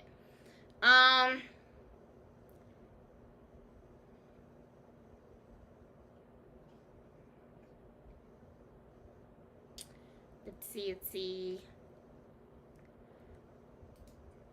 I always wondered about the contracts. There's a lot of different contracts. My God, one of the things though is, when you do a contract, I would always recommend you have an attorney look at it for you. Okay, like I said, I have a friend that he's a tax attorney, so he helps me with mine and stuff. So, you know, when I have a contract with a company to do the embroidery for them, a lot of times what I'll do is I'll just have a manual look at it for me. And there are a lot of times you got to be careful too. Be very, very careful, because you got to remember, sometimes contracts, usually the person that writes the contract, they're going to write it so that it benefits them. Okay? So if you are not sharp on understanding how contracts are written and stuff like that, before you sign anything, you always want to make sure you have an attorney look at it for you, for the simple fact that sometimes there are certain terms that people will put in a contract that can really kind of mess you up in a way. Okay, so, you know, one of the things, because Emmanuel, you know, when I had my first contract, he had to look it over, and he did make some modifications to it. And he said, all right, tell them that you want them to take this out and stuff like that. And a lot of times there was stuff that I didn't even think was harmful at all. But he was like, nope, you don't want to get backed in, because, and the other thing is also the length of the contract, okay? Which I didn't even think about that. He, you know, because when they were like 5 years, he was like, you don't want to do that, do a year. And I'm like, why? I mean, that means I have a customer for 5 years. I did not think of this. He says prices change. Okay? You're locking yourself that you're going to provide a service at a certain price for 5 years. What happens if the prices of threads go up? What happens if if a machine breaks down or something? You know what I mean? He started coming up with all this scenarios. And then he said, "You're stuck. You're stuck because you have to produce. And if something costs you more money to make, you're stuck. You eat up the additional costs. So you got to be very, very careful when you're doing that kind of stuff. You got to be really, really careful about that. Okay. Let's see. Da-da-da-da-da.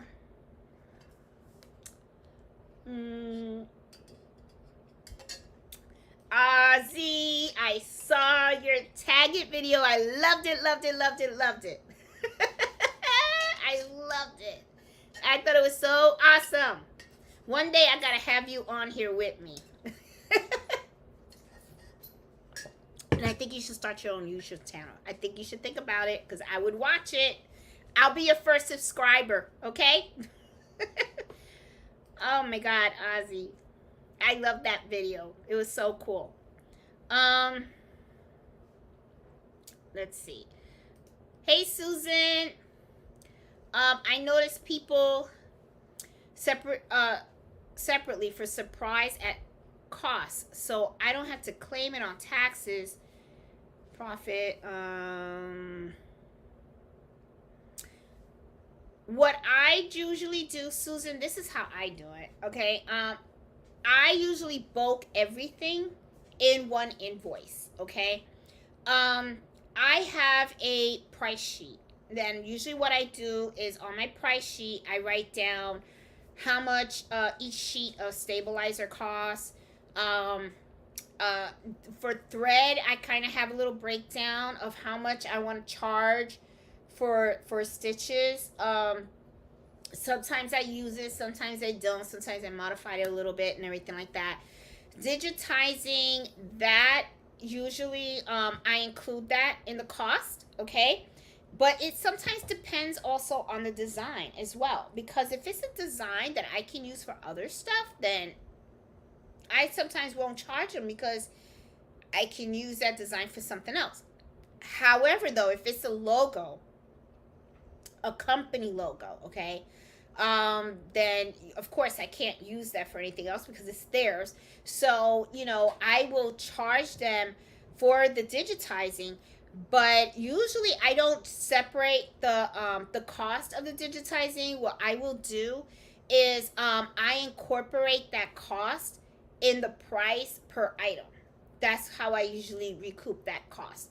And I usually do that for like the first bulk order. And then what happens is, because that way I made up the money from the digitizing. And then if they come back again, which, I've had some customers come back again and say, hey, I need another dozen shirts.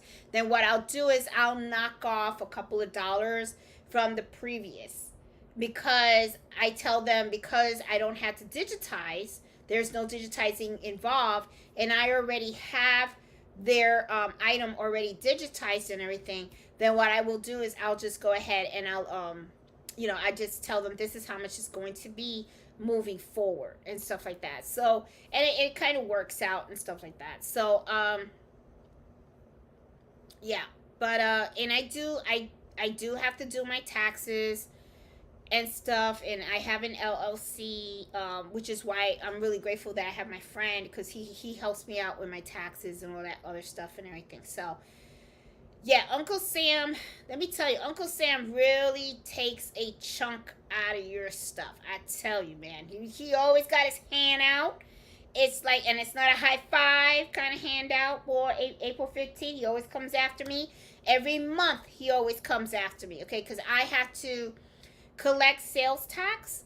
And just before I got on this live, I was paying my sales tax for the month of June. Okay, so at that, at by the 20th of every month, I have to pay all the sales tax that I collected from customers to the state of Virginia. So it's like I have to collect the sales tax and then give it to them. So yeah, so it's it's a process. I'll tell you, it really is a process. Yep, and then yeah. Well, I usually do everything all in one invoice. This is the thing too. I guess what I wonder if you're saying you're itemized. Well, there's a lot of different ways that you can do this too. I mean, I've seen some people like what they'll do is they'll say this is how much it's going to cost per item, and then this is labor costs. This is supplies and materials costs. They break it down that way, right? You could do that. Usually what I do on the invoice though is I've already incorporated all that stuff into the price. So then what I usually do on the invoice though is I write down in detail the actual description of what the project is. So that way people have an idea, and I want them to look at the invoice to make sure that I have everything right, okay? That I know exactly where the embroidery is supposed to go. And also, you know, sorry, that I know where the embroidery is supposed to go, that I'm using the right color thread, that the personalization, if they're asking for some, is the right spelling and all that kind of stuff. But I try to be as detailed as possible on my invoice. I don't break it down with the labor and digitizing and all that kind of stuff. I don't break it down to that level. You can if you want to. It's up to you. But usually, that is broken down when I am calculating the cost. But usually people just really want to know up front like how much it's going to cost period per item. That's usually how it is. Now usually if I have a big bulk order, I'll break down the cost for one item, right? And then I'll look at how many they need. And then sometimes I'll knock down $1 or $2 or something like that for the bulk order, right? Because it is so much, right? Especially if it's the same thing. If I'm just embroidering the same thing over and over again, it's not a big deal. And I do have 3 machines at home, so I can have 3 embroidering at the same time. So it's like, it's a lot faster than if I had one machine. If I had one machine, that I can't stick in another shirt or whatever until that machine is done. Okay, so it's just, it depends on the time as well. Let's see. Oh, thank you, appreciate that. I got caught up in taking my notes. Hey, so creative, how you doing? Don't forget to yes, please don't forget to hit that thumbs up button if you guys like the video. Hey, it's my sister. She's joining me late. I missed you last weekend. I knew that you had a crazy schedule last weekend and stuff. If you guys don't know, this is my sister Nancy. She's Gifts HQ, and where do I have her album? I think I have your album somewhere. My sister actually did an album. Here it is. Okay, because I carry it around with me because I always listen to it in the car. This is her album. If you guys don't know, you can get it off of Amazon. And so she's working on volume 2. I can't wait till it comes out and stuff. So she does, I think she's going to do 12 at noon tomorrow. Sometimes she has to change the schedule a little bit because sometimes she got things going on and everything. But she's pretty consistent at 12 noon on Saturdays and stuff. I'm sorry. I got stuff going on around me on the side that's pretty distracting and stuff. Hey Kim, how are you? Hey Susan.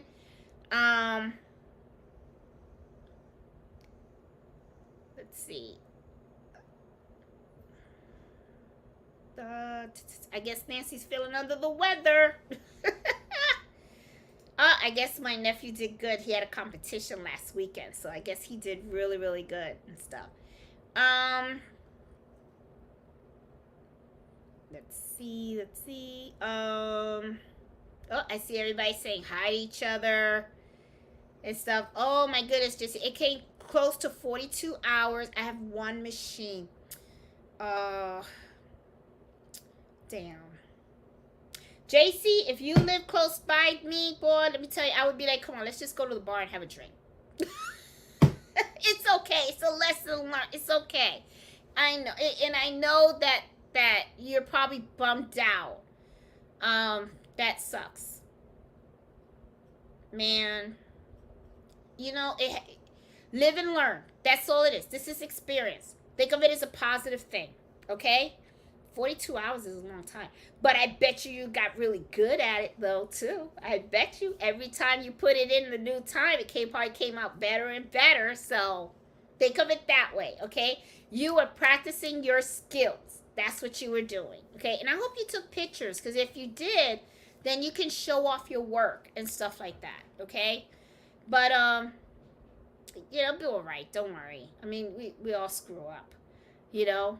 And then I'm telling you, the pricing embroidery is always the hardest thing. It really truly is. It's the hardest thing. It really is, because you got to price it right. And that's what I'm saying. It's the mispricing. It gets everybody. And in the beginning, it can be very, very difficult. It truly can. Mellow, stop. It can be really, really difficult. Mellow, so there's a lot going on around here. I got a crazy house today. All right, so anyway, let's see. Hey, Angela and Stitches, how you doing? Hey, Christina. I had a bad experience. The ex-family member I thought was still a friend. Lots of excuses and still hasn't paid. I only do this for free now for my own children. I can't trust them. See, and it's terrible. Christina, I know. It really sucks. It sucks. That's why I am telling you to avoid this issue. Because you feel like a hole in your stomach, because you know of all the work. And then you know it's not right. You just know it's not right, So what you do to avoid that, seriously, guys, is you be upfront. This is how much it costs. And when I hear the computer say ching ching, that's when you turn it on. Okay? If the computer doesn't go ching ching, then you don't do it. That's it. That means they didn't need it that bad. Or they just didn't want to pay. You know what I'm saying? So don't sell yourself short. I'm telling you, a lot of people do that. And it's not just in the embroidery business, I told you guys a couple of weeks ago, I had a friend of mine, construction business. He did construction for a lady at her house, finished her basement. It was, I think it was like $80,000 for the work.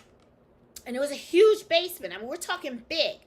And drywall, carpeting, painting, lighting, and crown molding, the whole works. He had building a wet bar. He did a lot of work in there, okay? And then when it came to pay the other half, she said she didn't want to pay it. So he had to take her to court. And thankfully he won, plus court costs. And, he won and everything, and he got his money. But, that person actually thought they were going to get that big basement for only $40,000. And, and he was just like floored, and it happens. It happens all the time. That's why I say get the money up front. If the money's not there, the machine doesn't go on. It's a terrible feeling. It really is. It's a terrible, terrible, terrible feeling, okay? And, and it really makes you think about people, especially like with what Christina said, an ex-family member that she thought was a friend, it's like a betrayal, you feel bad. I don't like it. I don't like the feeling. So it makes you wonder about, people, and then you start thinking, God, do you have integrity? No value? Because now sometimes I even feel like, integrity, values, and all that is like out the door, and stuff. So you gotta, you just gotta be really careful and stuff like that. Hey, Miss Max. Oh, obviously the thread got stuck internally wrong. You might have to change the needle threader on your 1055X. And there is a video that I use to show me how to do that. You'll have to buy the part. It's not hard to do. It's a little tricky, but it's not hard to do. And I see Mello's gotten into something again. Oh God, he is really like getting into things. All right. So, complicated things for free. Yeah, you gotta watch it. You gotta. I'm telling you, yep, you are right, Miss Hay. You gotta watch it. And you know what? You know, and this is the thing. They try to take you sucker, and then on Thanksgiving you're supposed to sit and break bread with them and act like everything's okay when you know. Think about it, they stole your services. I'm telling you. That's why, you know, I tell people, you know, sometimes family could be a good thing, and then sometimes family cannot be a good thing. You know, you just gotta watch it. I don't care who it. People are people, okay? Just because you're related don't mean nothing and stuff. So, yeah. So it's just some, you know, you gotta be very, very careful. Got a lot of stuff going on here. Okay, have to babysit embroidery. Yup, you do. And that's the other thing too. I mean, that's your time and stuff. Hey girl, late to the party tonight. Hey Erica, how you doing? I had Erica laughing today. Woo, we had a stressful day today. But we made it. We're gonna be fine.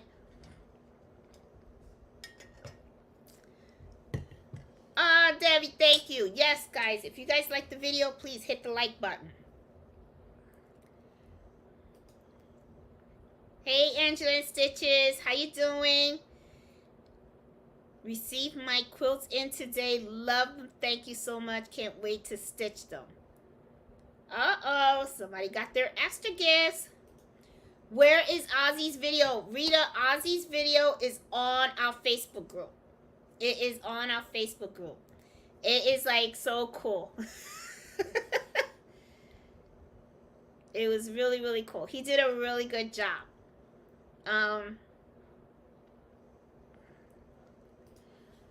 Oh, that's why I keep them separate. It does make it easier to invoice for repeat orders on price. That is true. Susan, that is a very good point. It is true.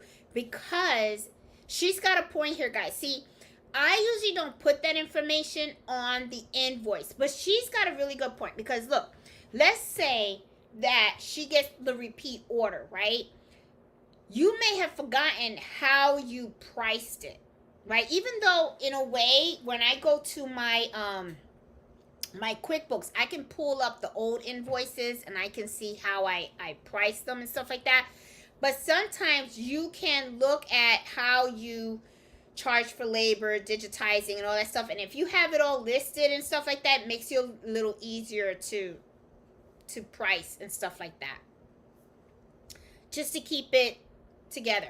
And another thing, Susan, now that I'm thinking about it, you know, because you're mentioning this and stuff, another thing too is when you kind of break it down by labor, materials, and all that kind of stuff, it gives the customer an idea of that's why it's costing how much it's costing.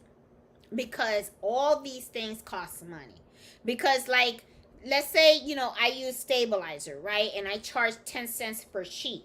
I'm not asking to profit out of, my profit is not coming out of the stabilizer. What I'm saying is I want that money back for that sheet of stabilizer that I used, okay? Now, it depends on when I bought the pack, you know. Sometimes it could be 5 cents a sheet or 10 cents a sheet or something like that. I just want to get that money back. So it's not like I'm saying, oh, I paid 5 cents for the stabilizer, so I'm going to charge you 15 cents. I don't do that. I mean, you could if you wanted to, but I'm not going to do that. I just want to make sure that the materials that I use when I'm doing the embroidery, I'm getting that money back, okay? I'm not giving away the stabilizer, the thread, and all that stuff.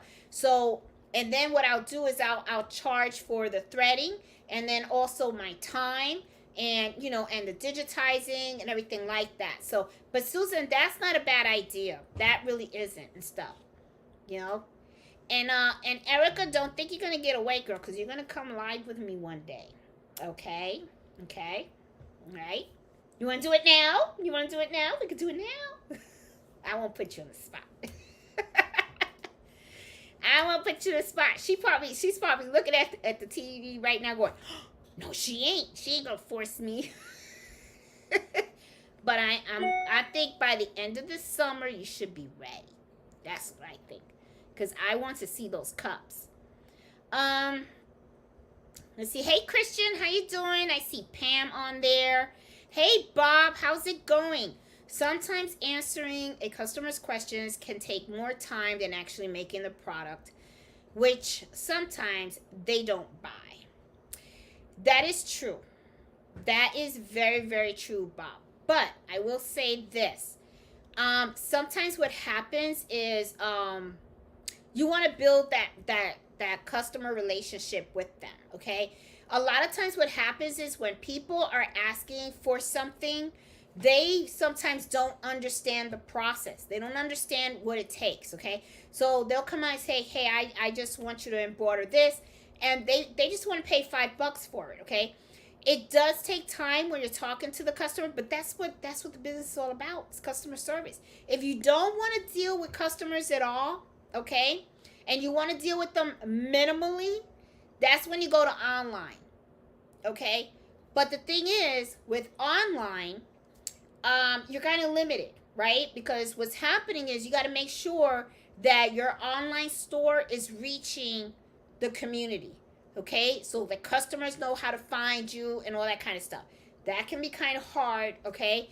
Especially if you have your own platform, all right? And you're not using a e-commerce platform like Etsy or Marketplace. I think Michael's even has a platform now, and all these other places. But if you have your own platform, you got to draw in the audience, okay? And, that can be a little bit on the difficult side. So, just think about those things, okay? But you want to answer those questions, okay? You want to be able to gather those requirements and make sure that you're managing the expectations. Customers know what they're going to get. You know exactly what it is that they want, what their vision is, because it can get kind of nasty when they come to pick up their items and you are way off, okay?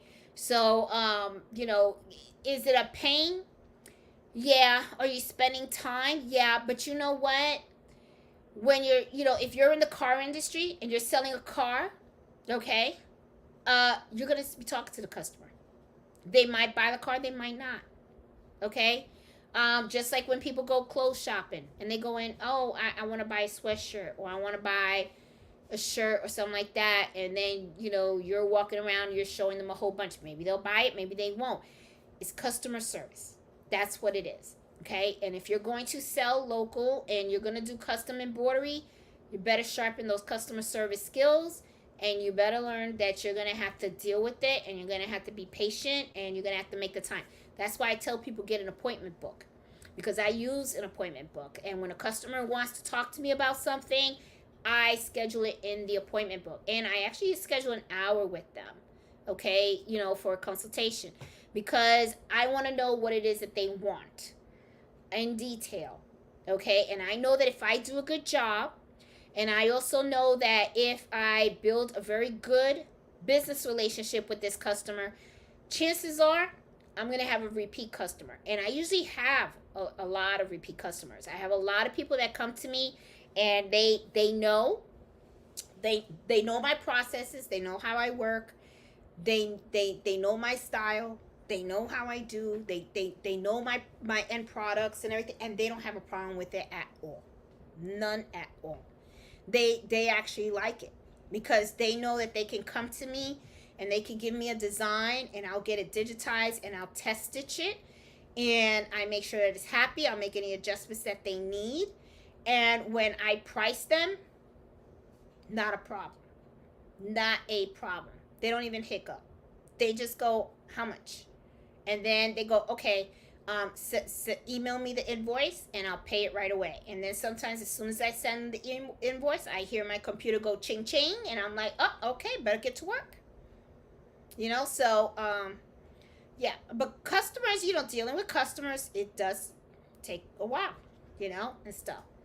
And Erica says pricing in any craft business takes a lot of time, but once the system is set up, it's easier. Yes, she is right. Yes, it's figuring it out.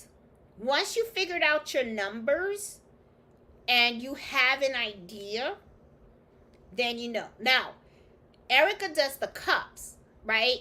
But she does custom cups too.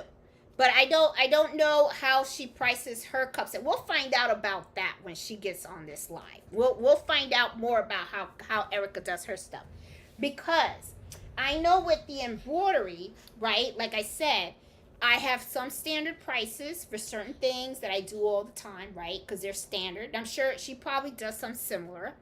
And she might even, I believe she might even have her own custom prices for when people go to her and say, I need a custom cup.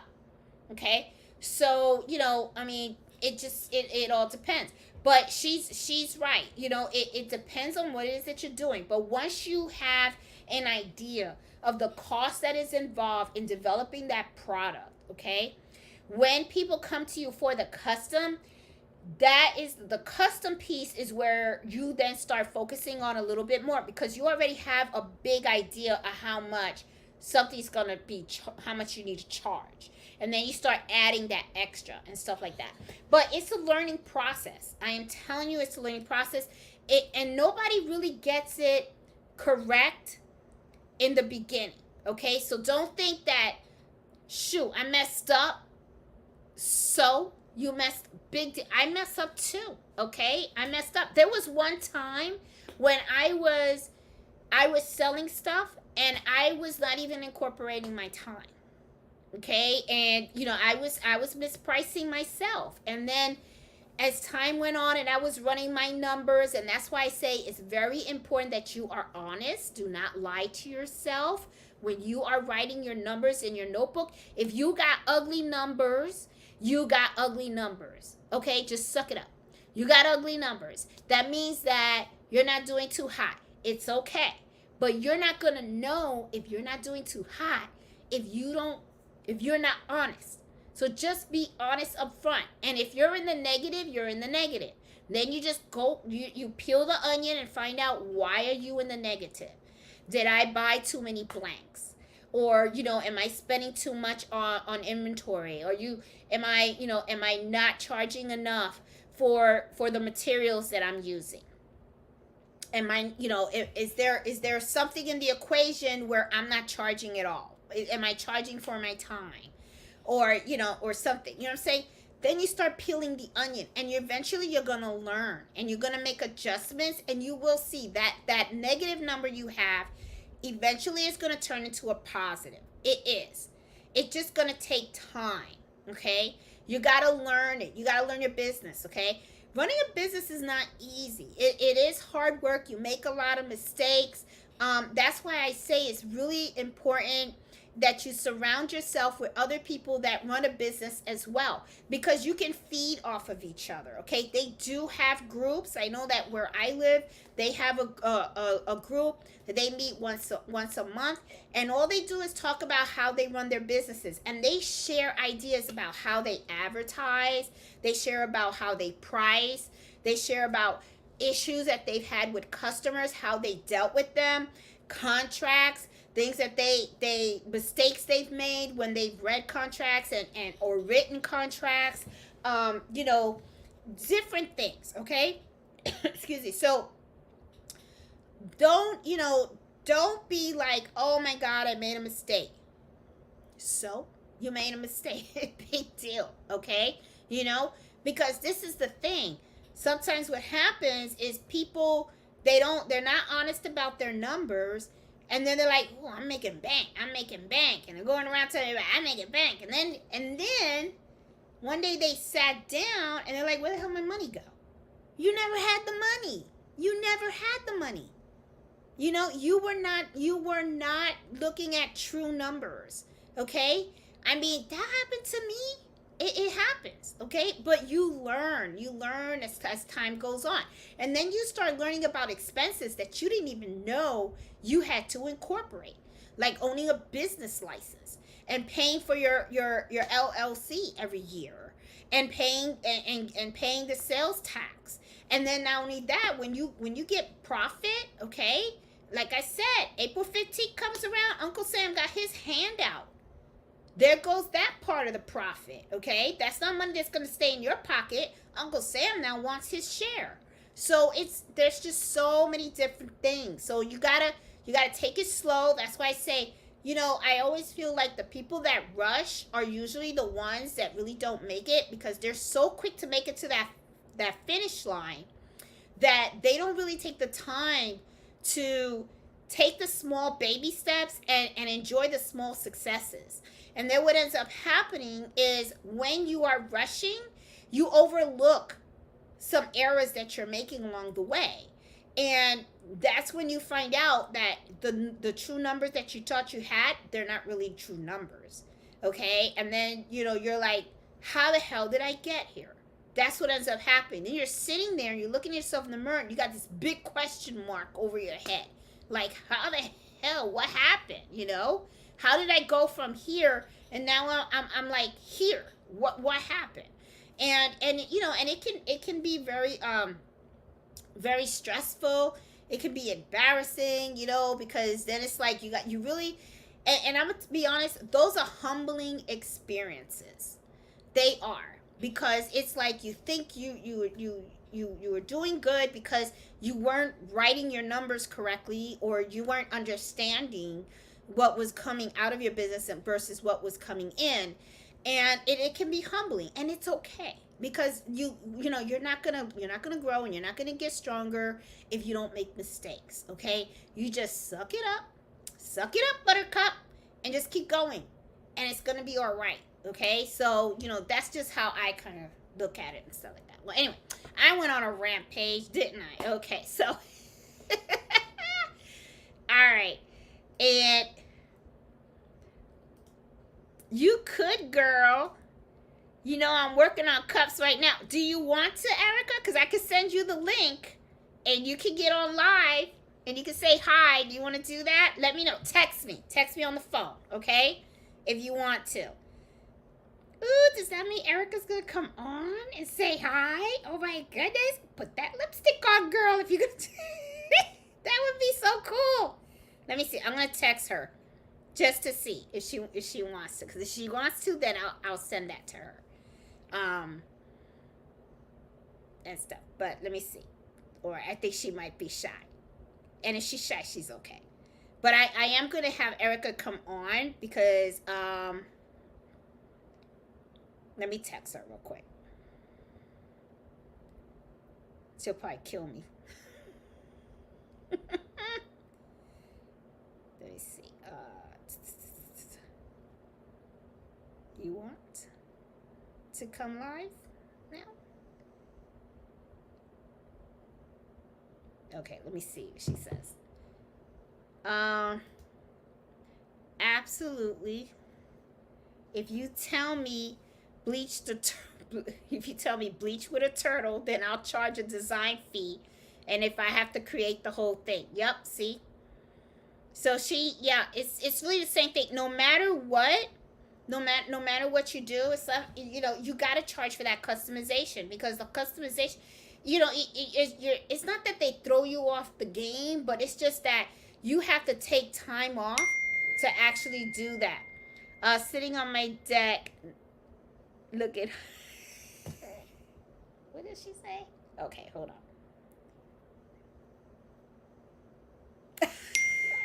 Okay, no, Eric, I'll leave you alone there. Okay, but you know what? I'm going to put her on a timetable, okay? I'm going to have to give Erica a due date. That's what I'm going to have to do, like we do everybody at the job, okay? You got to have this done by bing, bing, bing, bing, bing, okay? So what I'm going to do is I'm giving Erica a due date because I really want her to show you guys what she does, because I have seen it and it's nice.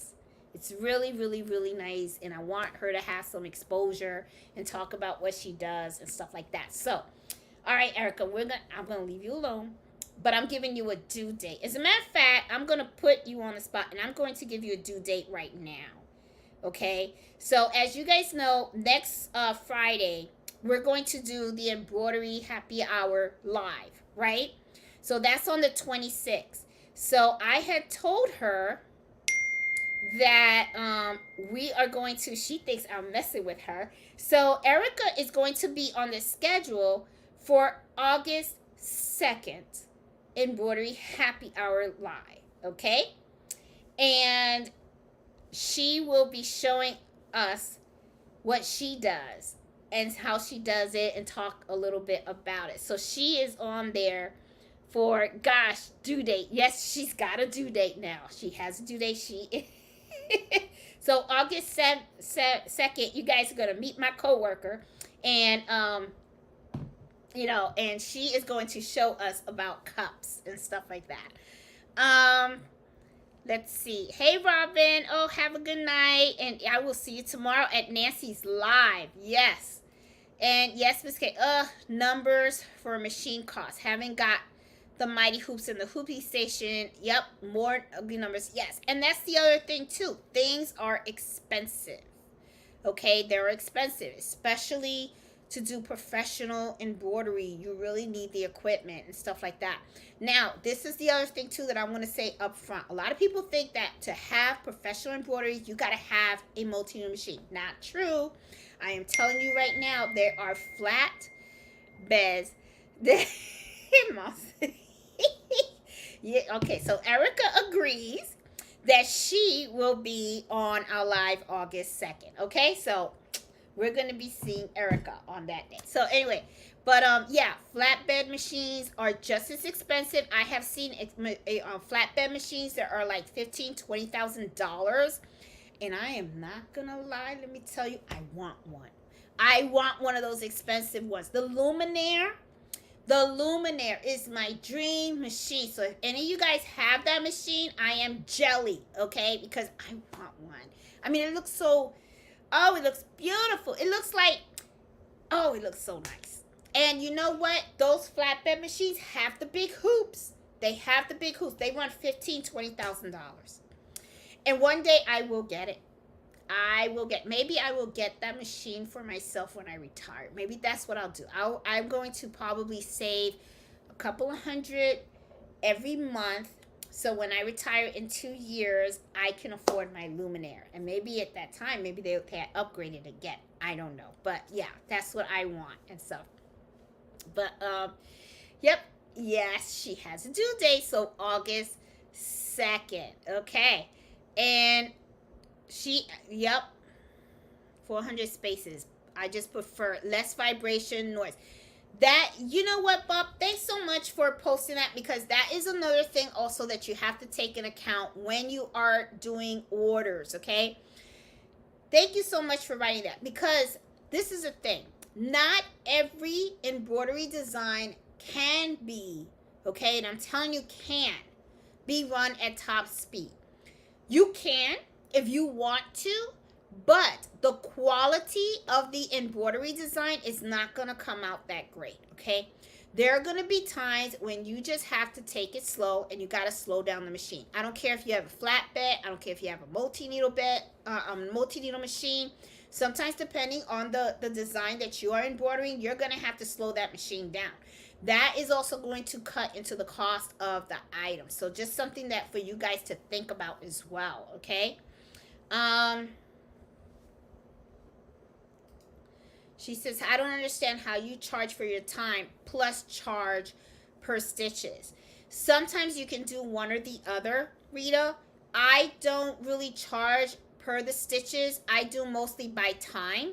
And you do that by knowing how long it's going to take for you to stitch out that design. Okay, that's usually how it is. You should do one or the other, not both. Okay, because that is like you're double charging and stuff.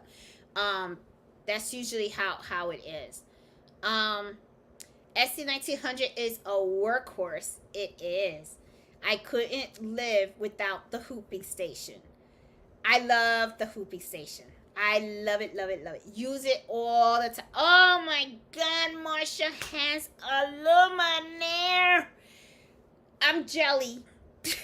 I'm jelly welly with you. Oh my God. That's the dream machine. Okay. Oh my God. She has the Luminaire and the 3 upgrades and the Brother 10 needle. I gotta hang out with you. Okay, I'm gonna have to hang out with you.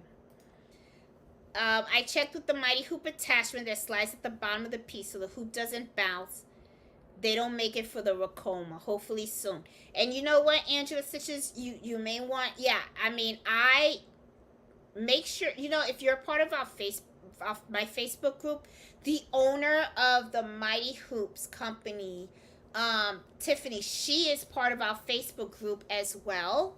I would post that on there, because they are always looking to see what the embroidery community is looking for. So I would mention that, and I bet you she would probably look into seeing what she can do and stuff, because they are looking to grow their company. And if she knows that there's a market for that, they would do that, because that company is actually owned by her and her husband and stuff. So yeah, so I would type that into there so that way Tiffany can see it and stuff. Um, let's see what else we got here.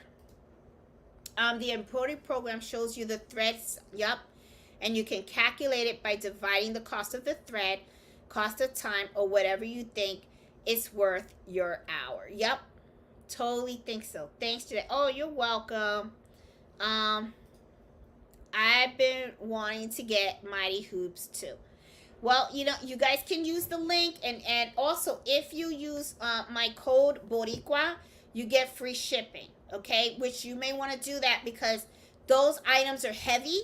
Okay, you don't want to pay that shipping cost. So I would just use the code, that way you don't have to pay for the shipping and stuff. But I do have the link in the video description.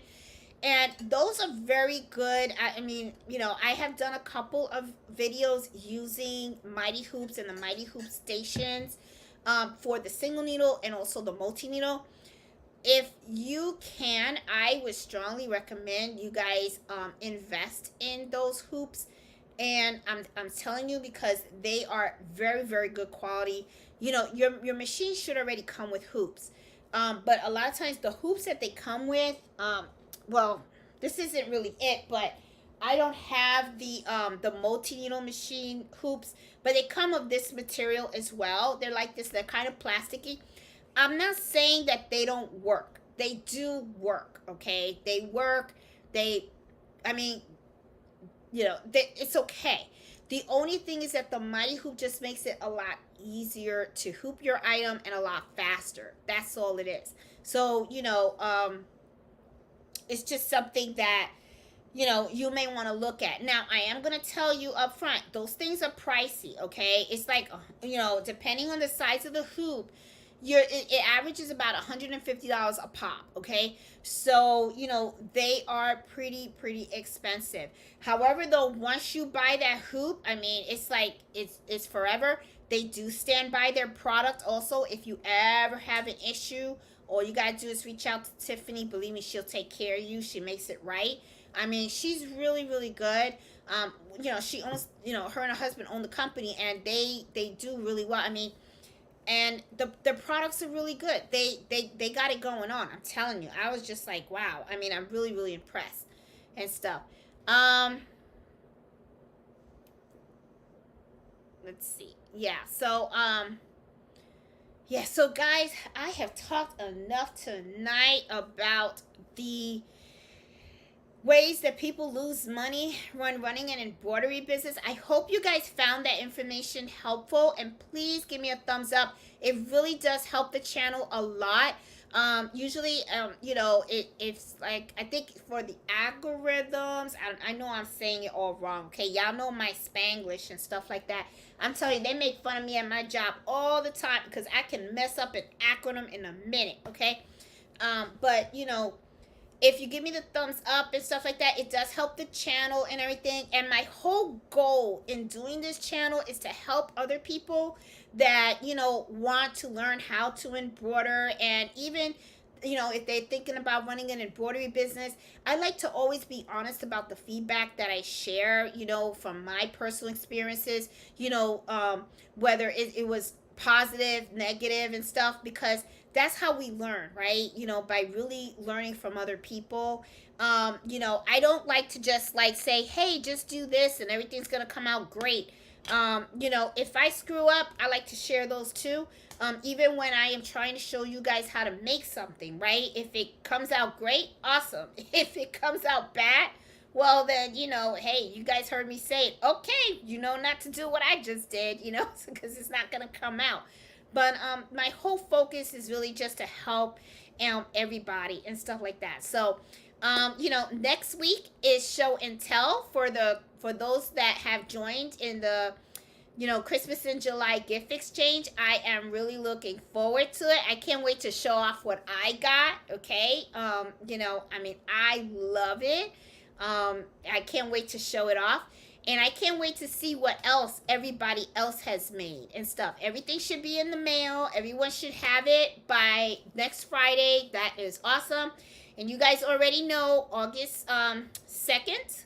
Okay, the next Friday, Erica's gonna be on live with me. Okay, I am giving her a due date, and she's gonna do great. And I think you guys are really gonna like what she does and stuff like that. I mean, she does awesome work. She's been doing it for a long time. And I mean, it's really really awesome. So it'd be nice to take a break from embroidery and go into her world and see what she does. And you guys are really going to be impressed because she is really really good at what she does. I just love working with her at work, and I just love seeing her creativity because she is really really good. So guys, you have a great night. Take care. Enjoy your weekend. Stay safe out there. I think the weather is getting a little bit better. It's not going to be as hot. I think we're done with this heat wave, hopefully, because I like to walk mellow. And just enjoy yourself. I'm going to try to push more videos out there during the week. I've been kind of really busy at my work. You believe that? It's like I got this job, and it's like they really make me work now. Okay, so, but it's okay. It's cool. I like what I do. I like the people that I work with. They're really awesome group. So, it's all right. I mean, but it's just that when I come home, I'm pretty tired, so I haven't been doing too many of the videos and stuff. But there are a lot of other videos that I do want to put out there. So I'm going to try to put more videos out there more often of different ways to embroider and stuff like that so that we can keep learning, okay? So I will talk to you guys later. You guys have a great night, and I will see you next Friday. So you guys have a good one. Take care and be safe. And thanks so much for watching. I'll talk to you later. Bye.